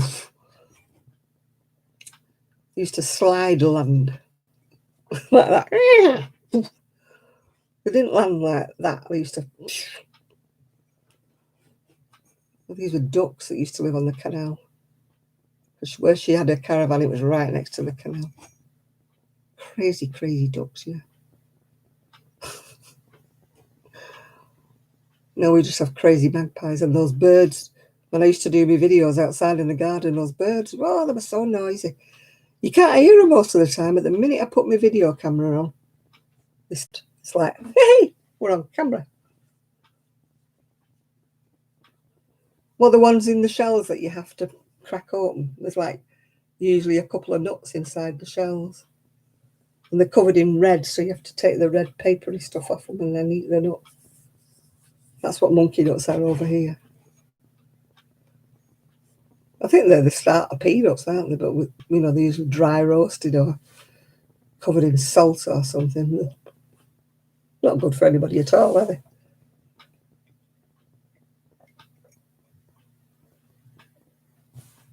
I know my ex-husband used to eat peanuts and he used to say, don't come near me with your peanut breath. Ooh. Right, you're off to bed, Isaac. Yeah, we're going. Remember, even though it's 12:10, it's only 11:10, really. Yeah. Mm. Hello, Ditma Nittery. Hello. So I get an extra hour in bed. That'd be lovely. Ooh. No, I don't love nuts. No, night, Isaac, and go and feed your pigeons tomorrow. Unless it's a day off. You can't really have a day off. They'll all be depending on you.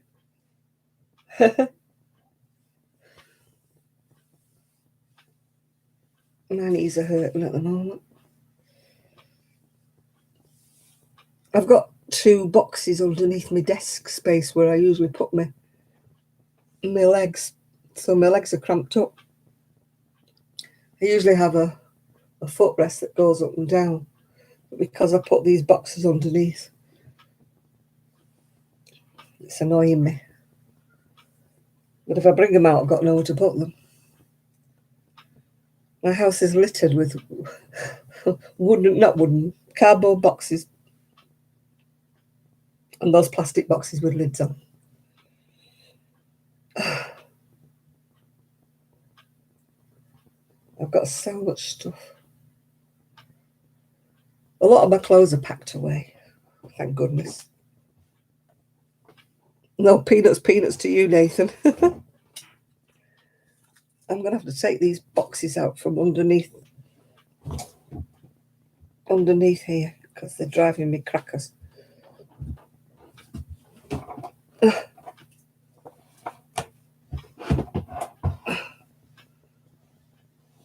One's got all my hair stuff in.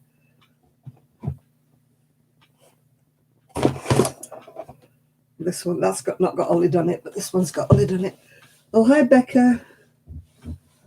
Oh, I'm going to have to move that. It's just driving me crazy. Oh.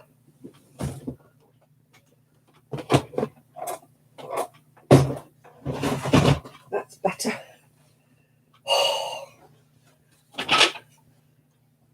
Maybe I can put my feet down now on my footrest. And then my legs will... Oh,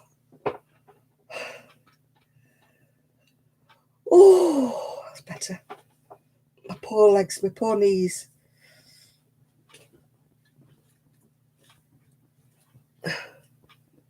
No, it's plastic, I think. I think it's cheap plastic, actually, to be quite honest with you, Bonnie. Meant to be like imitation crystally things, but they're only plastic. I used to have a beautiful stone one, but the thread broke on it. And it was so heavy. It used to be like that with my neck. So when it broke, I just threw all the stones away. I didn't bother. Oh, that's better. So much better. I've got my knees stretched out now. Oh, that's better. Oh, my knees were giving me jip. All because I was trying to hide them. Well, it was when the surveyor was coming. I was trying to hide things, make it look a lot tidier than it was. He wasn't bothered anyway. I said to him, "You have to excuse the state of the house." He went, "I'm not here to look at the state of the house." He said, "I'm only here to look at the building, not how untidy or tidy you are." No, I've still got one knitting machine left and I've still got the unit. I mean, the unit's 200 and so many people looked at it. And I'm like, surely somebody wants to buy it. But no. Nope. I'll be taking those damn things with me. They're haunting me.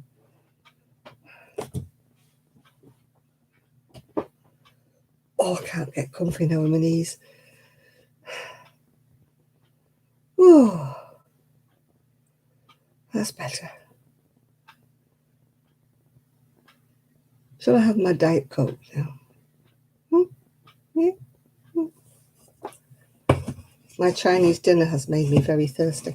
Well, we didn't get Trev on here. He said he was going to come on if he could, but he was very, very busy, whatever that was. I forgot to wipe the can before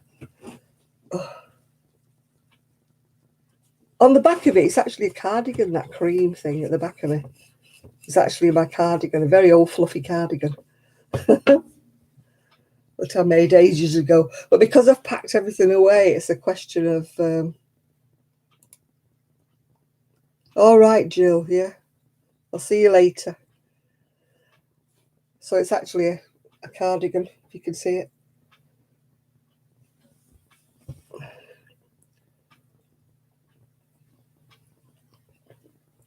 That's one thing I don't really make is blankets, Becca. I'll make shawls, but I don't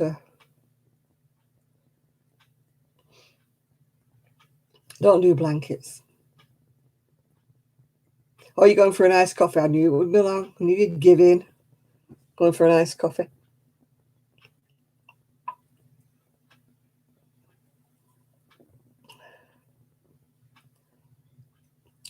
when I was a teenager, I had a handbag that was like a vanity bag, and it opened up on the bus, and everything rolled down the aisle, and people were very nice picking things up. And this guy had a Tampax in his hand saying, "I think this is yours, love." And so embarrassed. I was only a teenager. He's waving this Tampax in the air. "This is yours, love." I felt like saying, "No, it's nothing to do with me." I was like, "Yes, thank you." You get so embarrassed when you're like 17, don't you?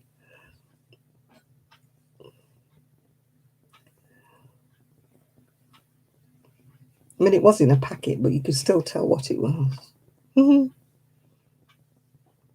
I don't do blankets. I don't know what there is about blankets. They're just like the road to nowhere to me. They're too big. I'll do baby blankets.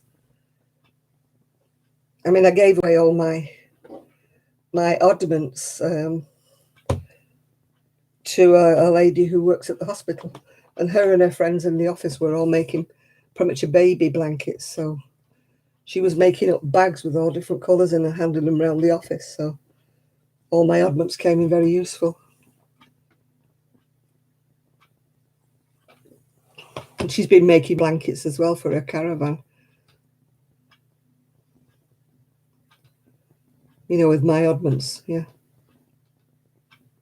Yeah, well, I was standing on the bus. It was so crowded, yeah. Oh, I dropped my bag and everything rolled.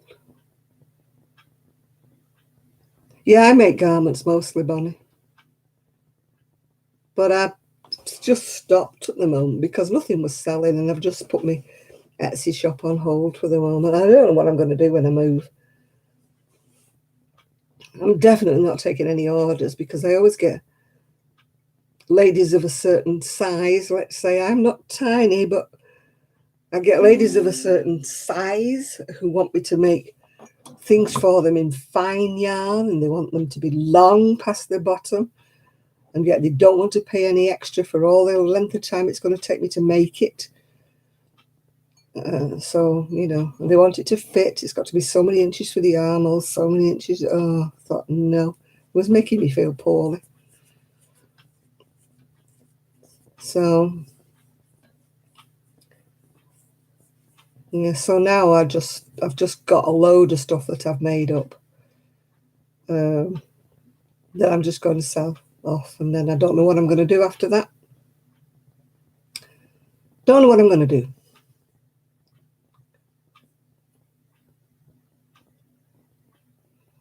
Well, I should be making blankets, but I don't know what I would do with them. I don't want to make big blankets and give them away. I just don't like making blankets. That's the end of it. It's just soul destroying to me.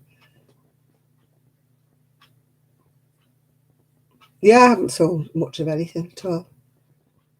I've got loads of stuff all piled up in boxes that I've made.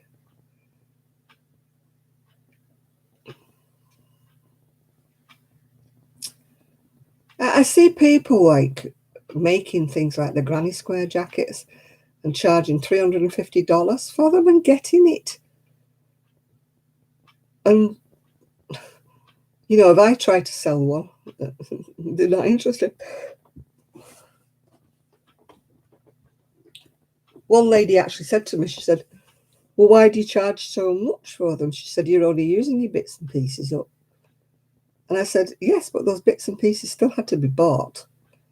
They're still my bit. Nobody gives me the oddments to make them up." I said, "And they take a lot of time, and there's loads of hours spent just dialing all the ends in on a granny square jacket." And she goes, "Oh, I thought they'd be about £40." And I thought, you've got to be kidding. You know, you see them advertised on catwalks, don't you, for about £2,500. And she thought it would be about £40 for me to make her a custom-made granny square jacket. All she was willing to pay me was £40. And I thought, phew. I said, "No, thank you, dear." I said, "I'm not even entertaining that."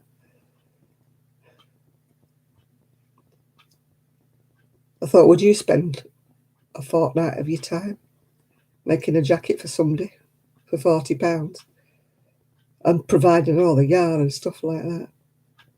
Hey, Granny D.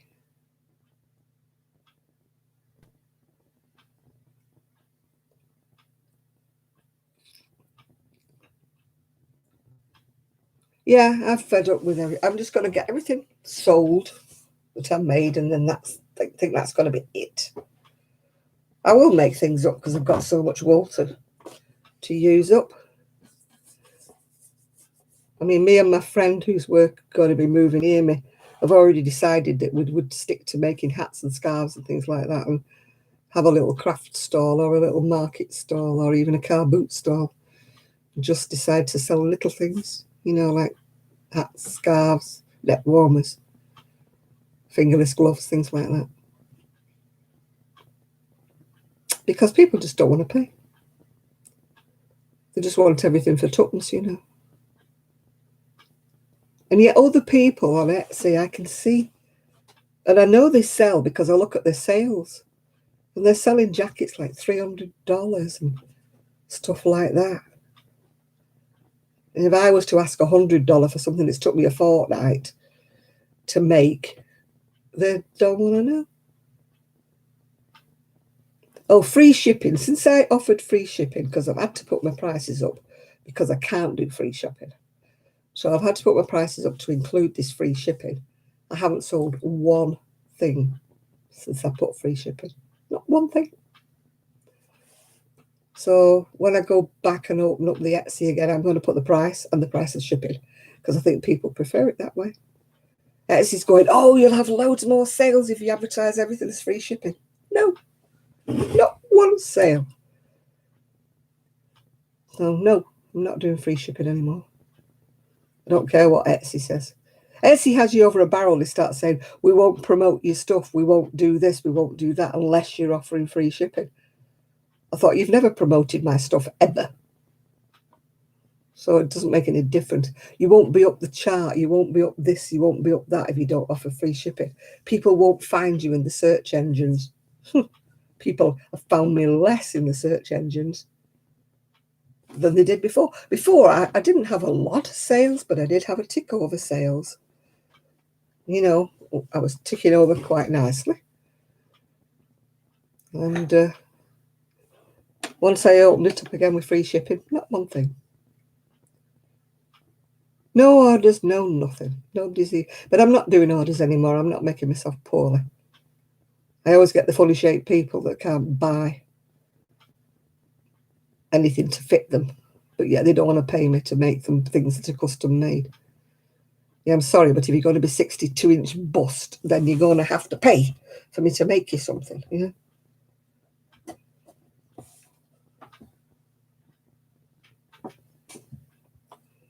It's like making a blanket. It sucks the life out of me. Making something that's like that big. Yeah, I'm a 62-inch bust and I like it baggy. And can you make it so that it's over my bottom? And I'm like, it's double the price of yarn for what I'm quoting for a different size. And they're going, but why will mine be twice as much money? Because there's twice as much wool in it. And it'll take me twice as long to do it. And they're going, oh. It's like a lady, I reduced a little top. It was a teenage top. It was a tiny, tiny little thing. And I reduced it down to £15 plus the postage because I was fed up of seeing it, to be quite honest. And this lady goes, oh, I like them so much. Can I have them in every colour? But can I have them in like cashmere or something like that?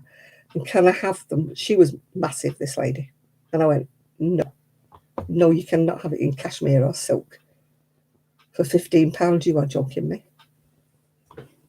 She was a bit stroppy with me. I didn't say it that boldly, bluntly, but she thought she said, oh, I'd love one in every colour. I thought, yeah, you would at £15. So I'm not making it her size for 15 quid. Go away, get lost. But I don't want it in acrylic, she said.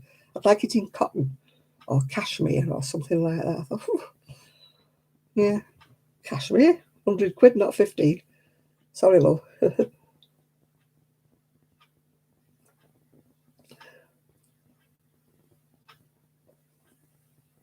I have never been able to charge something by the hour. because I'm not a particularly fast crocheter. So if I was to charge even £1 an hour, it would be more than what I was selling the cardigan for, if you know what I mean.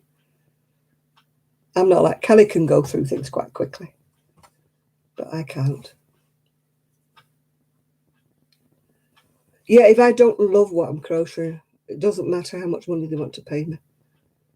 If I hate it, the last thing I had to do, I hated it from start to finish. I hated it, and she kept saying, "Haven't you finished it yet? Haven't you finished it yet?" And she was enormous, and not only that, she wanted it A-line, so it would be baggier on the hips and across the bust, and drove me potty, that thing did. She put me off. That was the end of my making things customised. Not make it anymore. I should have had a sale. I had an order like pending on my Etsy, but I've not made it.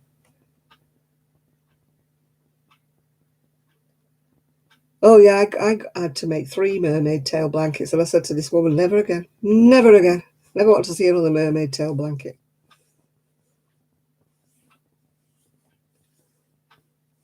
Never want to do it.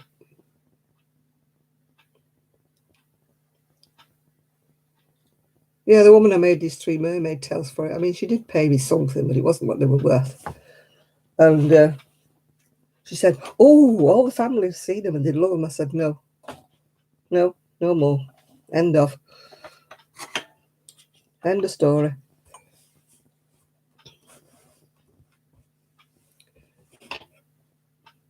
Yeah, you can buy them mermaid tails, cheap things come from China or something for about £5, can't you? Well, over here it's different. You've got to test the toys. They've got to be this kind of stuffing. If they're going to be children's, they've got to have these kind of eyes on them. They've got to be tested. Oh, I mean, people do make them and sell them, but they're not supposed to. Because if it's not tested stuff or things with a label on it, it's got to be fireproof, it's got to be this proof. That's why I don't like making toys anyway, but that's why I never would make toys.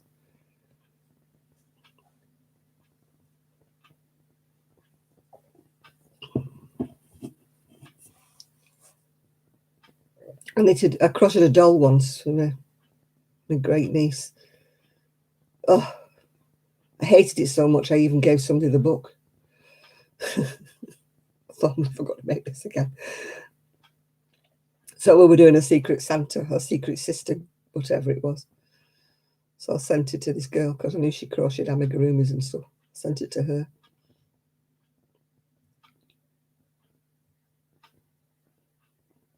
Oh God, that was just a waste. I bet she fetched them home and never used them again. Threw them away.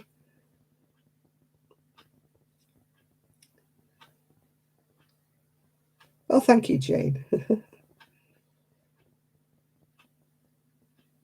No, it's like these people who crochet these little things for people to have photo taken, photo props for their babies. You think, well, they want them done for nothing. And then, I mean, they're never going to use them again. It's just a photo prop for one set of photos, isn't it? And then that's it. I can understand photographers having them, and saying, well, we've got this range of cute little things if you want to choose something for your baby. I understand that, but I can't understand why somebody would commission, something. Oh, hi, Crochet Me Pink. I could never understand why somebody would do a commission, expect you to make it for nothing, but just to have one photo took. So they can give it granny and look cute in a bumblebee outfit,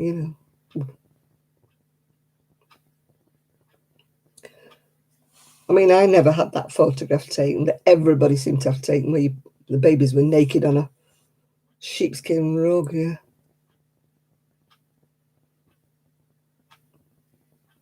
Yeah, if I crochet anything in future, if me and my mate do things together, then it'll only be hats and scarves and little things, yeah. I hate making toys, Chris, I really do.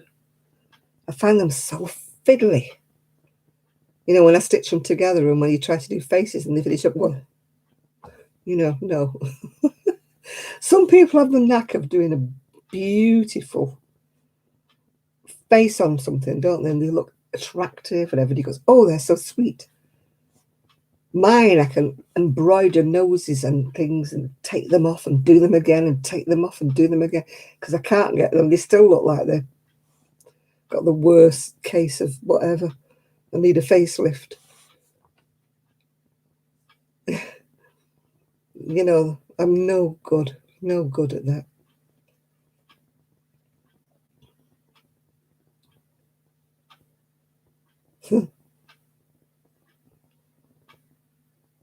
I mean, some of the people who make toys and dolls. Have they ever added beads to crochet? No, not really. No.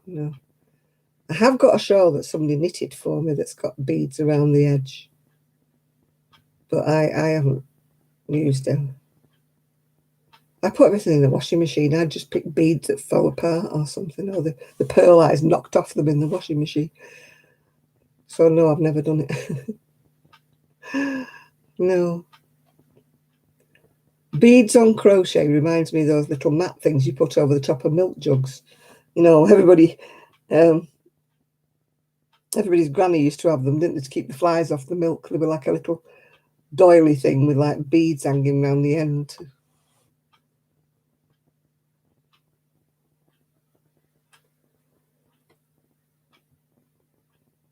I've made knitted puppets and toys for my son when he was little.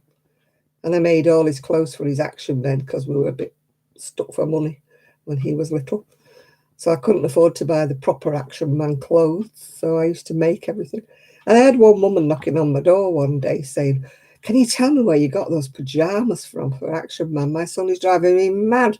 And I've been all over the shops and they all keep telling me there's no such thing as pajamas for action man.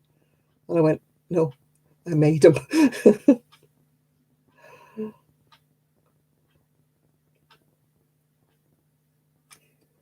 Yeah, I see, you know, those granny square like jackets and things. I mean, there's a lady in America, she sells them for like $350. But I have seen them on catwalks for over $1,000. Um, and yet I can't sell one for 100 quid or something like that, you know, and you're thinking, I'm in the wrong profession here, I'm in the wrong place. You know, like Miguel's doing a roaring trade with his pumpkins. If I made pumpkins over here, nobody would want them because we're not very Halloweenish over here. They go, oh, how nice. I wouldn't be able to sell them for even £1. Nobody wants them.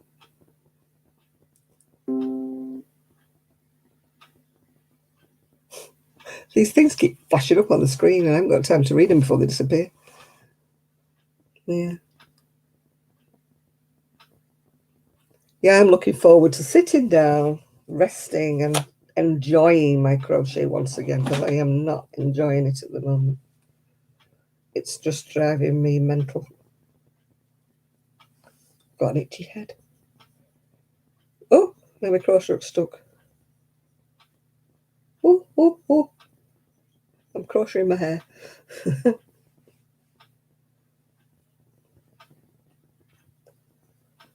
La, la, la.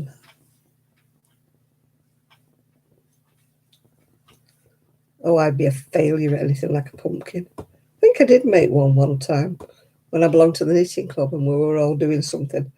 We're making this knitted, like a farmyard or something.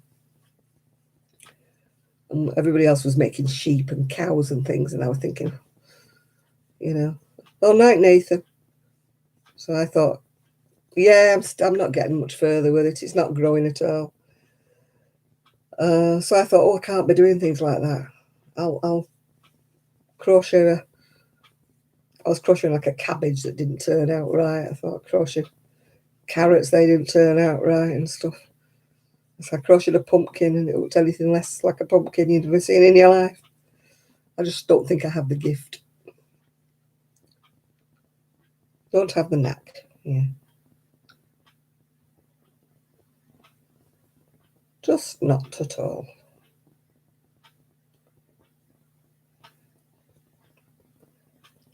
Oh, you're nodding off as well, Patricia. Right, okie dokie. Thanks for your company, Nathan and Patricia, and we will see you all next week.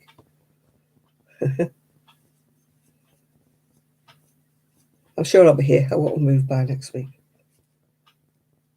If I am moving, I'll let as many people know as possible when I am going. I won't just disappear on you. I won't be going that quick. I was bad enough when the electrician came the other day to do the survey. He turned the electric off for 4 hours. I was like, I can't watch the telly. Couldn't go on the computer. I thought, what do I do? I was trying to read a book. Anyway, fortunately for me, the people across the road were having a new garage roof put on. So the workmen turned up. But as I was sitting in my chair, and they were working like over there, it didn't do my vertigo any good at all because I kept turning over to see what they were doing.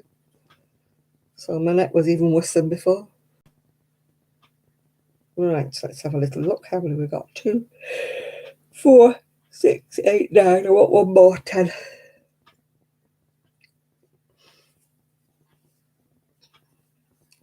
Yeah, this shawl is just not enthralling me at all. And I thought I'll just start a shawl, and then I don't have to think about it. But it's been so long since I last did a shawl that I'd forgotten how you did it. So no, it hasn't been growing quickly. So it's just that big. That's all it is. It's not even halfway there yet. Luckily, I've got more balls than wool for it. Oh, my stomach is rolling. It's the only trouble with eating Chinese dinners, isn't it? Is because you get hungry about 3 hours later.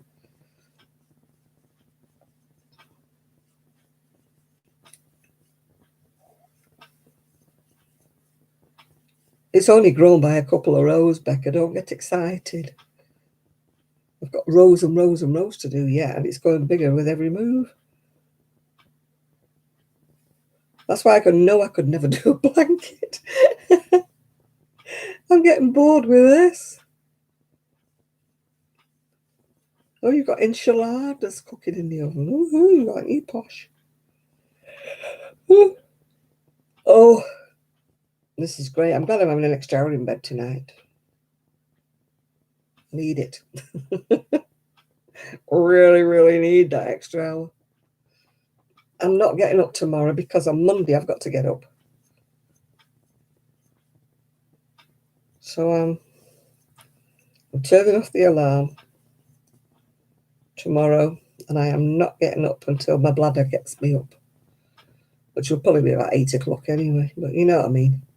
I might get back in bed.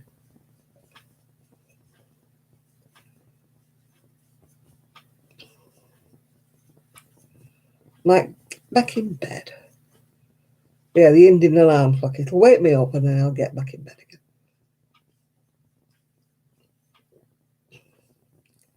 I don't even care tomorrow. I'm sleeping until... I don't even care if I've got to sleep until lunch. I'm sleeping.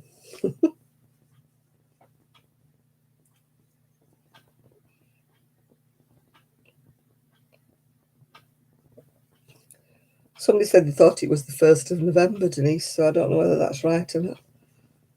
I know you're usually about a week or so behind us.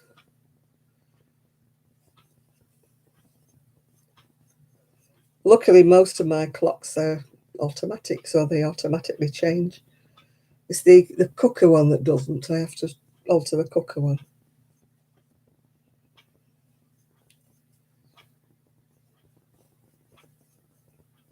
But the computer changes by itself. My phone and my alarm clock. Oh, the TikTok one, I have to alter that. You're right, yeah. I do, Chris. You're right. Where would I be without my TikTok clock? that drives everybody potty. Well, you should be grateful I've not put a battery in the one up above, because that ticks as well. That has a really loud tick. But I can't reach it, so you should thank your lucky stars I can't reach it. I'd have to reach right across the desk to reach it down, and I can't do that. So thank your lucky stars you're not hearing that tick, because that's got a real tick tock, tick tock. I've got one in the lounge that does the same.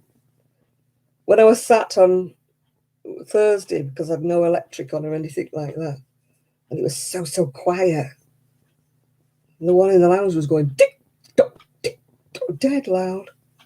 And I don't usually hear it, because they've usually got the TV on or some music or something.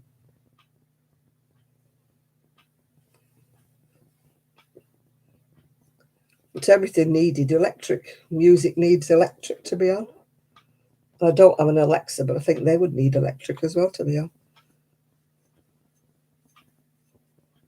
So I couldn't do anything really. I was just trying to read and watching the people across the road. Oh, God, they were like, oh. So they didn't know what they were doing, was putting it mildly. Never seen anybody put roof on like it.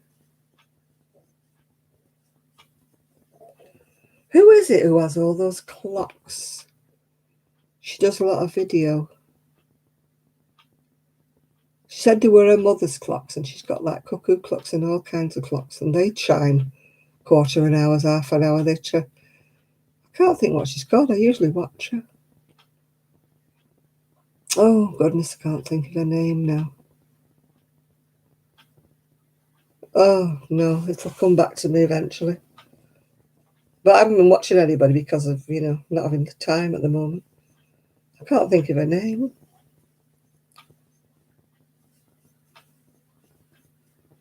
She's got two kiddies. She's got a boy and a girl. She used to have long hair, but she just cut short. I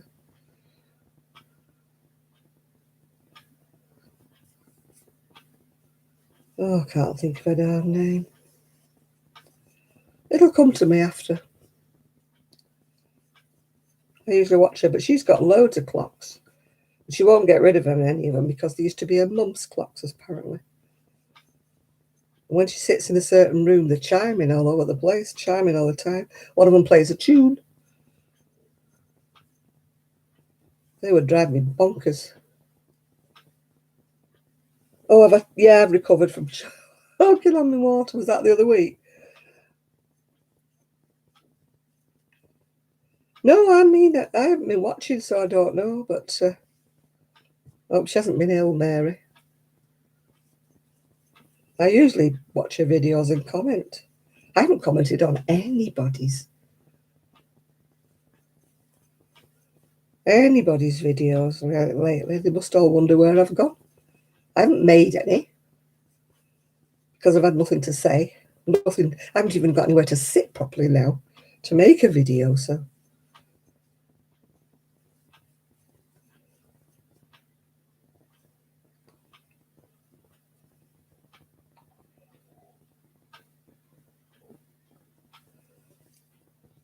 I was thinking that I might make one just showing my new scooter, but then it's never stopped raining since I got my new scooter, so I can't really show you when it's out there in the rain getting wet. And I haven't got my new cape yet. He left me with the old one, but I'm getting a new rain cape, because you can't get the electrics on it wet through. You've got to cover it up. Yeah, la la la. I wish I could think of that girl's name, the one with the clocks. She always promotes one kind of yarn. Is it Premier Yarns? She orders a lot from Premier Yarns.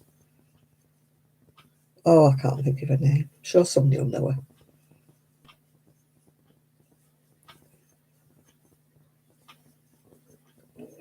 That's the one. You're right there, Jane. Cinnamon. That's the lady I mean. I haven't watched her for a while either.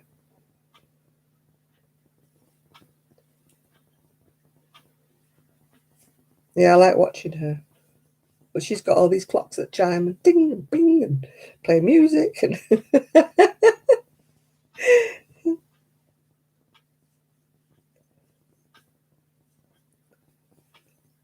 tell you hasn't made another video since she made one saying where she'd been.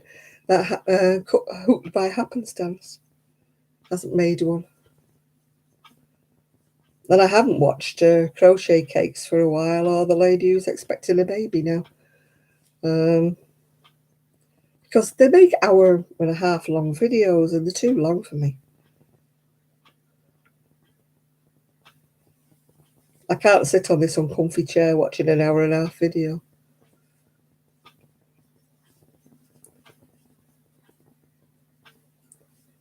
If they've got a video that's about 30 minutes long, I'm fine. But when they make one about once a month, but it's about an hour-and-a-half long, I think, no, too long.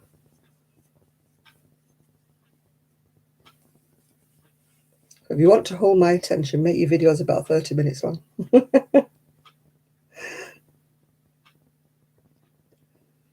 When I used to sit in the front room and be able to watch them on the TV, I didn't mind, because then I'd be doing my crocheting. But since my TV now doesn't get videos in the front room, I'm going to change all that when I move. I forgot to get a smart TV when I bought my new TV. That was the worst thing. Biggest mistake I ever made was not getting sure it was a smart TV. But I can't watch catch up. I can't watch anything on it. So never make that mistake again. Check. My son said I didn't check either.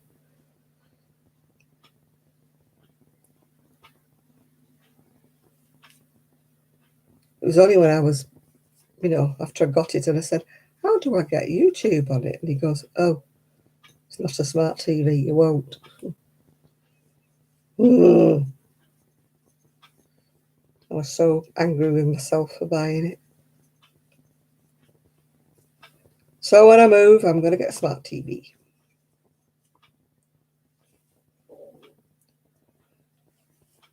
By the time I finish buying my Kallax units for my shed, my new TV, my new chair, whatever, I'm going to be broke. What good is money?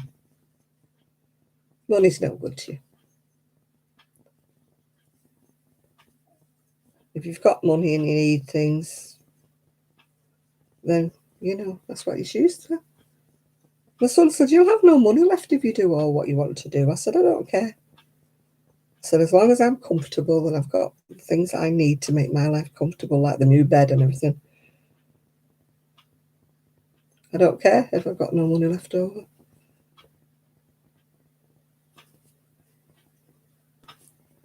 Money in the bank doesn't make you happy, Chris. It's nice to have enough to be able to pay your bills. But as long as I can pay bills and I can survive, then I am happy. I don't want thousands in the bank. If it means I have to forgo getting things that I need, like a new chair or stuff like that. I just... you get some people, don't you? They're so frugal and all they think about is saving up and saving up and having money in the bank, and they'll pinch a penny here, pinch a penny there. And, I'm thinking, why? If you want it and it's a reasonable price. Yes, I'm all for looking for a bargain. I'm not saying I'm not. But I wouldn't pinch a penny and make do with something that's making my back hurt or something like that if I've actually got money in the bank. I mean, at the moment, I've no money in the bank, so I can't be buying things. All right, I bought the bed, but I've had to sell my life on eBay to buy enough money to get the bed. But, no, as soon as I move, if I've got that little bit of money in the bank, I'm going to make myself comfortable. In my old age, get myself a nice chair that's comfy. I'm not going to go wild. I'm not buying loads of stuff. It's just stuff I need. Yeah.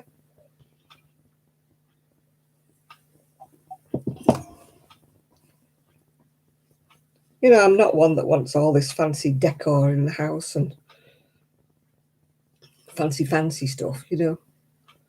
I'm just more a practical person. If it's comfy, I can sit on it. That's fine by me. It doesn't have to be a certain colour. It doesn't have to be a certain style. Just as long as it does its job. Like reclines me, tips me back up. I mean, I've seen some lovely recliners, but they don't tip you up. I need the ones that recline and then take you back up again. You know, so that if you're having a really bad day, they tip you up so you're almost standing, so you can stand, yeah.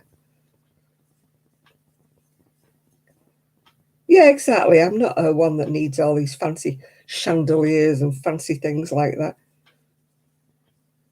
You know, I mean, like my daughter-in-law, my son don't like the carpet that's in the front room where we're moving. It's grey stripes and it's no breaks in it. It looks fairly new to me. And they're going, oh, the carpet's awful. And I goes, what's wrong with it?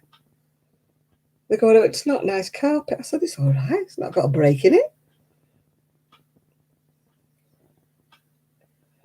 You know, I said, I'll live with it. Don't worry me. My lounge. No, it's no good leaving it because I'd spend it anyway. He wouldn't leave it in the bank, it'd be gone. I'd hardly be in the ground before he'd spent my money if I had any left over. But he's going to be very disappointed because I won't have any. I'm just going to put money on one side to pay for my funeral because I don't have insurance. And then the rest of it will be.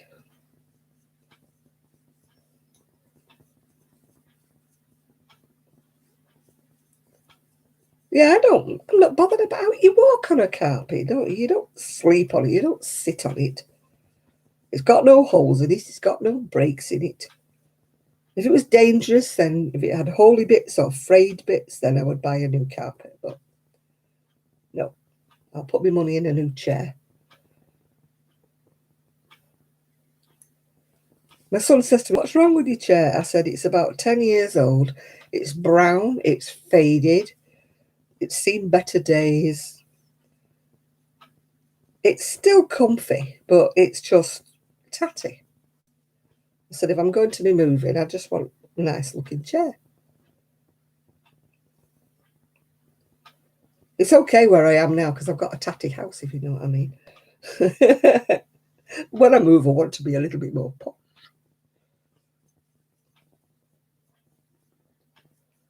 Yeah, well, I've just spent a fortune on a new bed and a new mattress, yeah.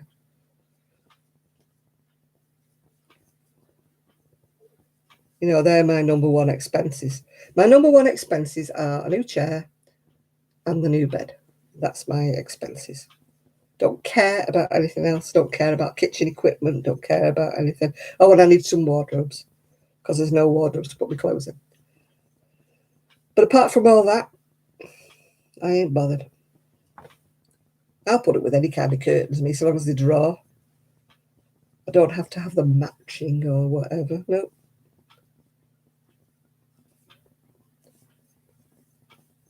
My daughter-in-law probably say, oh, you need this, or oh, you need that, or these are horrible, or these are that, and other that. No, okay, do what you want.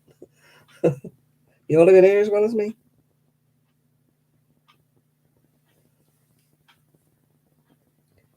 I've never been a follower of fashion, Chris. Not even when I was younger. If it was the latest trend and everybody had one, I didn't want them. It's like this shawl thing with pockets. Everybody's making them. They're all jumping on the bandwagon. They're all wearing these shawls with pockets. I won't make one. I don't want to look like everybody else. They're only making them because everybody's making them. It's like when the virus shawls were all the rage, isn't it? Everybody made a virus shawl. There was virus shawls coming out of everybody's ears. And now it's this blooming shawl, isn't it, with pockets in it that everybody's making. I mean, who decides it's a trend and why does everybody suddenly start making the darn things? I'm thinking, what do you want a shawl with pockets in for? It doesn't even cover your back. It's only like halfway down your back, but it's not going to keep you warm, is it? Because it's not wide enough for the back to keep you warm enough. So unless you make it really super duper wide, it's not going to keep your back warm, is it? It's going to keep the top of your back warm, but not the middle of your back. Not going to keep you warm. So I don't know why everybody's making these damn things. They're too big to go under a coat and be a scarf, yeah? Yeah, a comfy chair, comfy bed, what more do you want? Somewhere to cook. Right, okie dokie, Becca. I'll be going soon because it's 1 o'clock. And I know it's only like 12 o'clock, but it's still late for me. I'm going to finish this row. But I'm going to be going. Miguel will be putting his ends away in a minute. Oh, God, no. I was going to buy one of those that rises and falls. Those beds. And I thought, I don't really need one.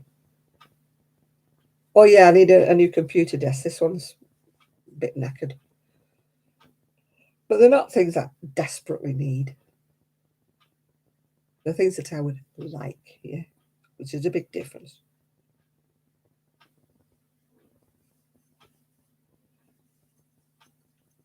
If I get a new computer desk, it'll only be one from IKEA.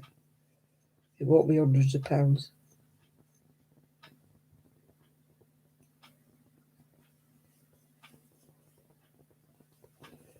No, I never follow trends. I won't be making a scarf with pockets in it. What for? What for? Why do I need pockets? I'm not going to put my mobile things in it, my mobile phones in it or anything. Yeah, but it's like everybody starts a trend of that. Everybody's got to make one. Every time you look on Facebook, it's somebody else has made a blooming shawl with pockets in it.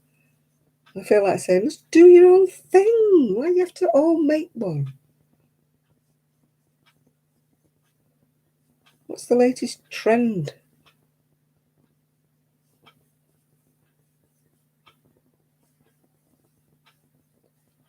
I don't know who started the trend off, but sure there's been shawls with pockets around for years, yeah. So why are they all suddenly saying it's the latest thing?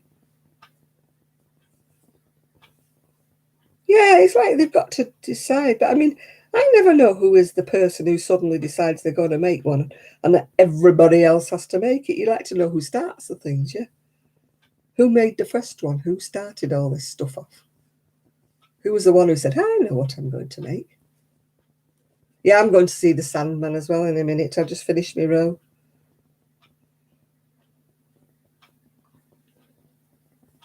I did do a bit more on my shawl. Has grown a little, but not much.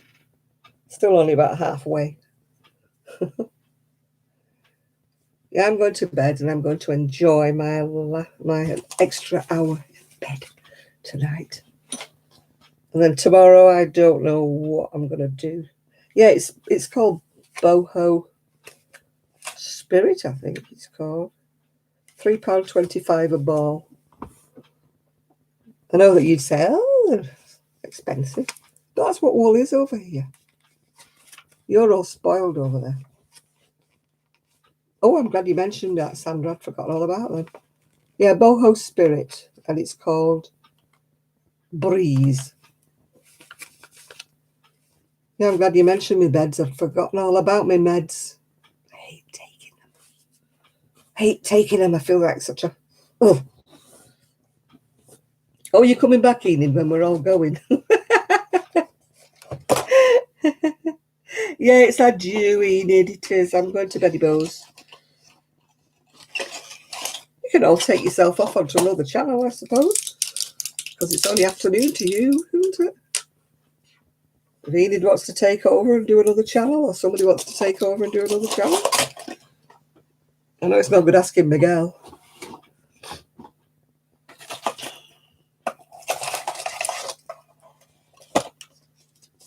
Nothing to stop you all doing another channel.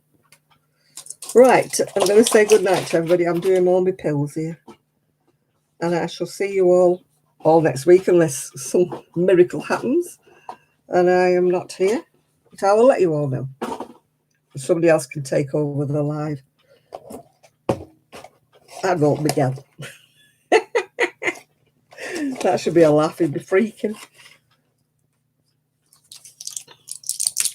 I mean, there's so many of you. I'm sure somebody could do the live for me. I mean, I started doing this live when Sean stopped doing it. That's how come I got this slot, is because Sean stopped doing it, and so I started doing it. And I asked her, was it okay? Did she want to come back? And she said, no, that's fine. You carry on with it. I'm not really thinking of coming back again, so. So that's how come I started doing this, was because Sean wasn't doing it. I was quite happy listening to Sean doing the live anyway.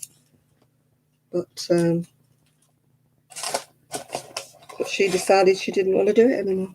So I need some more of those pills. The box is empty. Oh, Sean, I think she's okay. I don't really see much of her. She posts occasionally on Facebook, what's happening with her and the little boy, but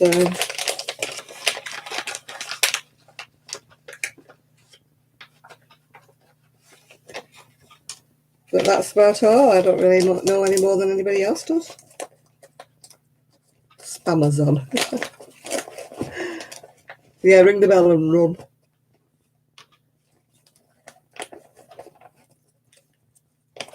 Yeah, it's 1 o'clock here in the morning. Although, strictly speaking, I suppose it's 12 o'clock, isn't it? Because the clocks go back. I'm still getting pills out here. Have I got one of those out or not? No, I haven't. I need to get one of my blood pressure tablets because the box is empty. Oh. Ow. Oh. Oh dear, I've knocked my dolly over. Knocked my little dolly over.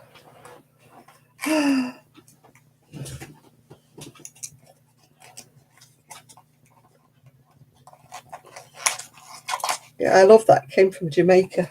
It says, a gift of friendship. Friendship is a priceless gift that cannot be bought or sold, but its value is far greater than a mountain made of gold. For gold is cold and lifeless and can neither see nor hear, and in the times of trouble it is powerless to cheer. It has no ears to listen, no heart to understand. It cannot bring you comfort or reach out a helping hand. So when you ask God for a gift, be thankful if he sends not diamonds, pearls, or riches, but the love of real true friends. I thought that's so lovely. A friend of mine brought it me back from Jamaica.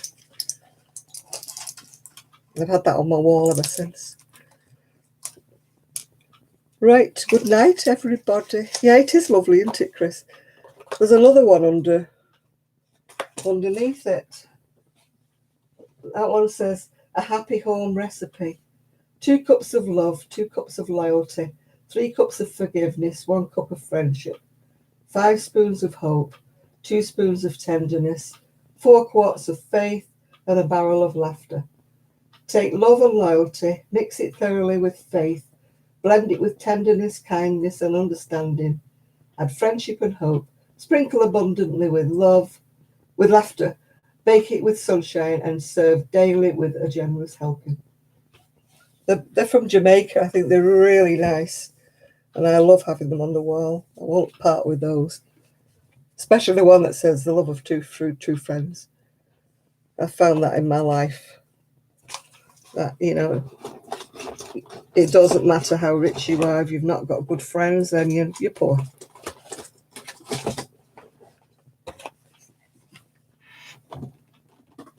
Yeah, a good friend of mine from Jamaica brought them back for me.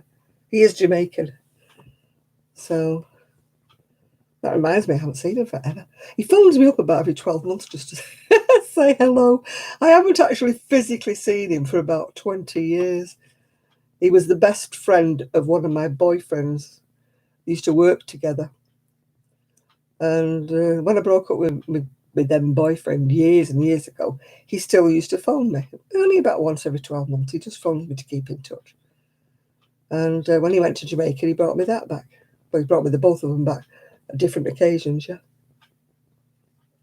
So he's a lovely guy.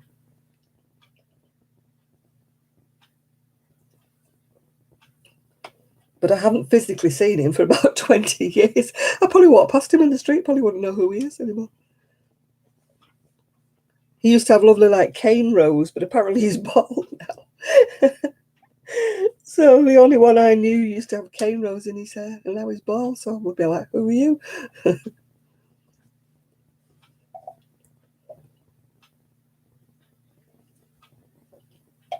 But over the years, he's been a very good friend to me. Very, very good friend. So, right, I am definitely going. I'm taking my pills, everybody. Taking my pills. And I'll see you all next week, because I'm sure I'll still be here next week. Yeah. Well, we're all good friends on here, Chris. We've got some lovely friends on here. And the ticking clock will be here next week. I won't have packed that away. But you might not hear the ticking when I move and I get my conservatory. If I'm out in the conservatory, there won't be a ticky clock. So you'll all heave a sigh of relief, won't you? So bye, and I will see you all next week. Bye now.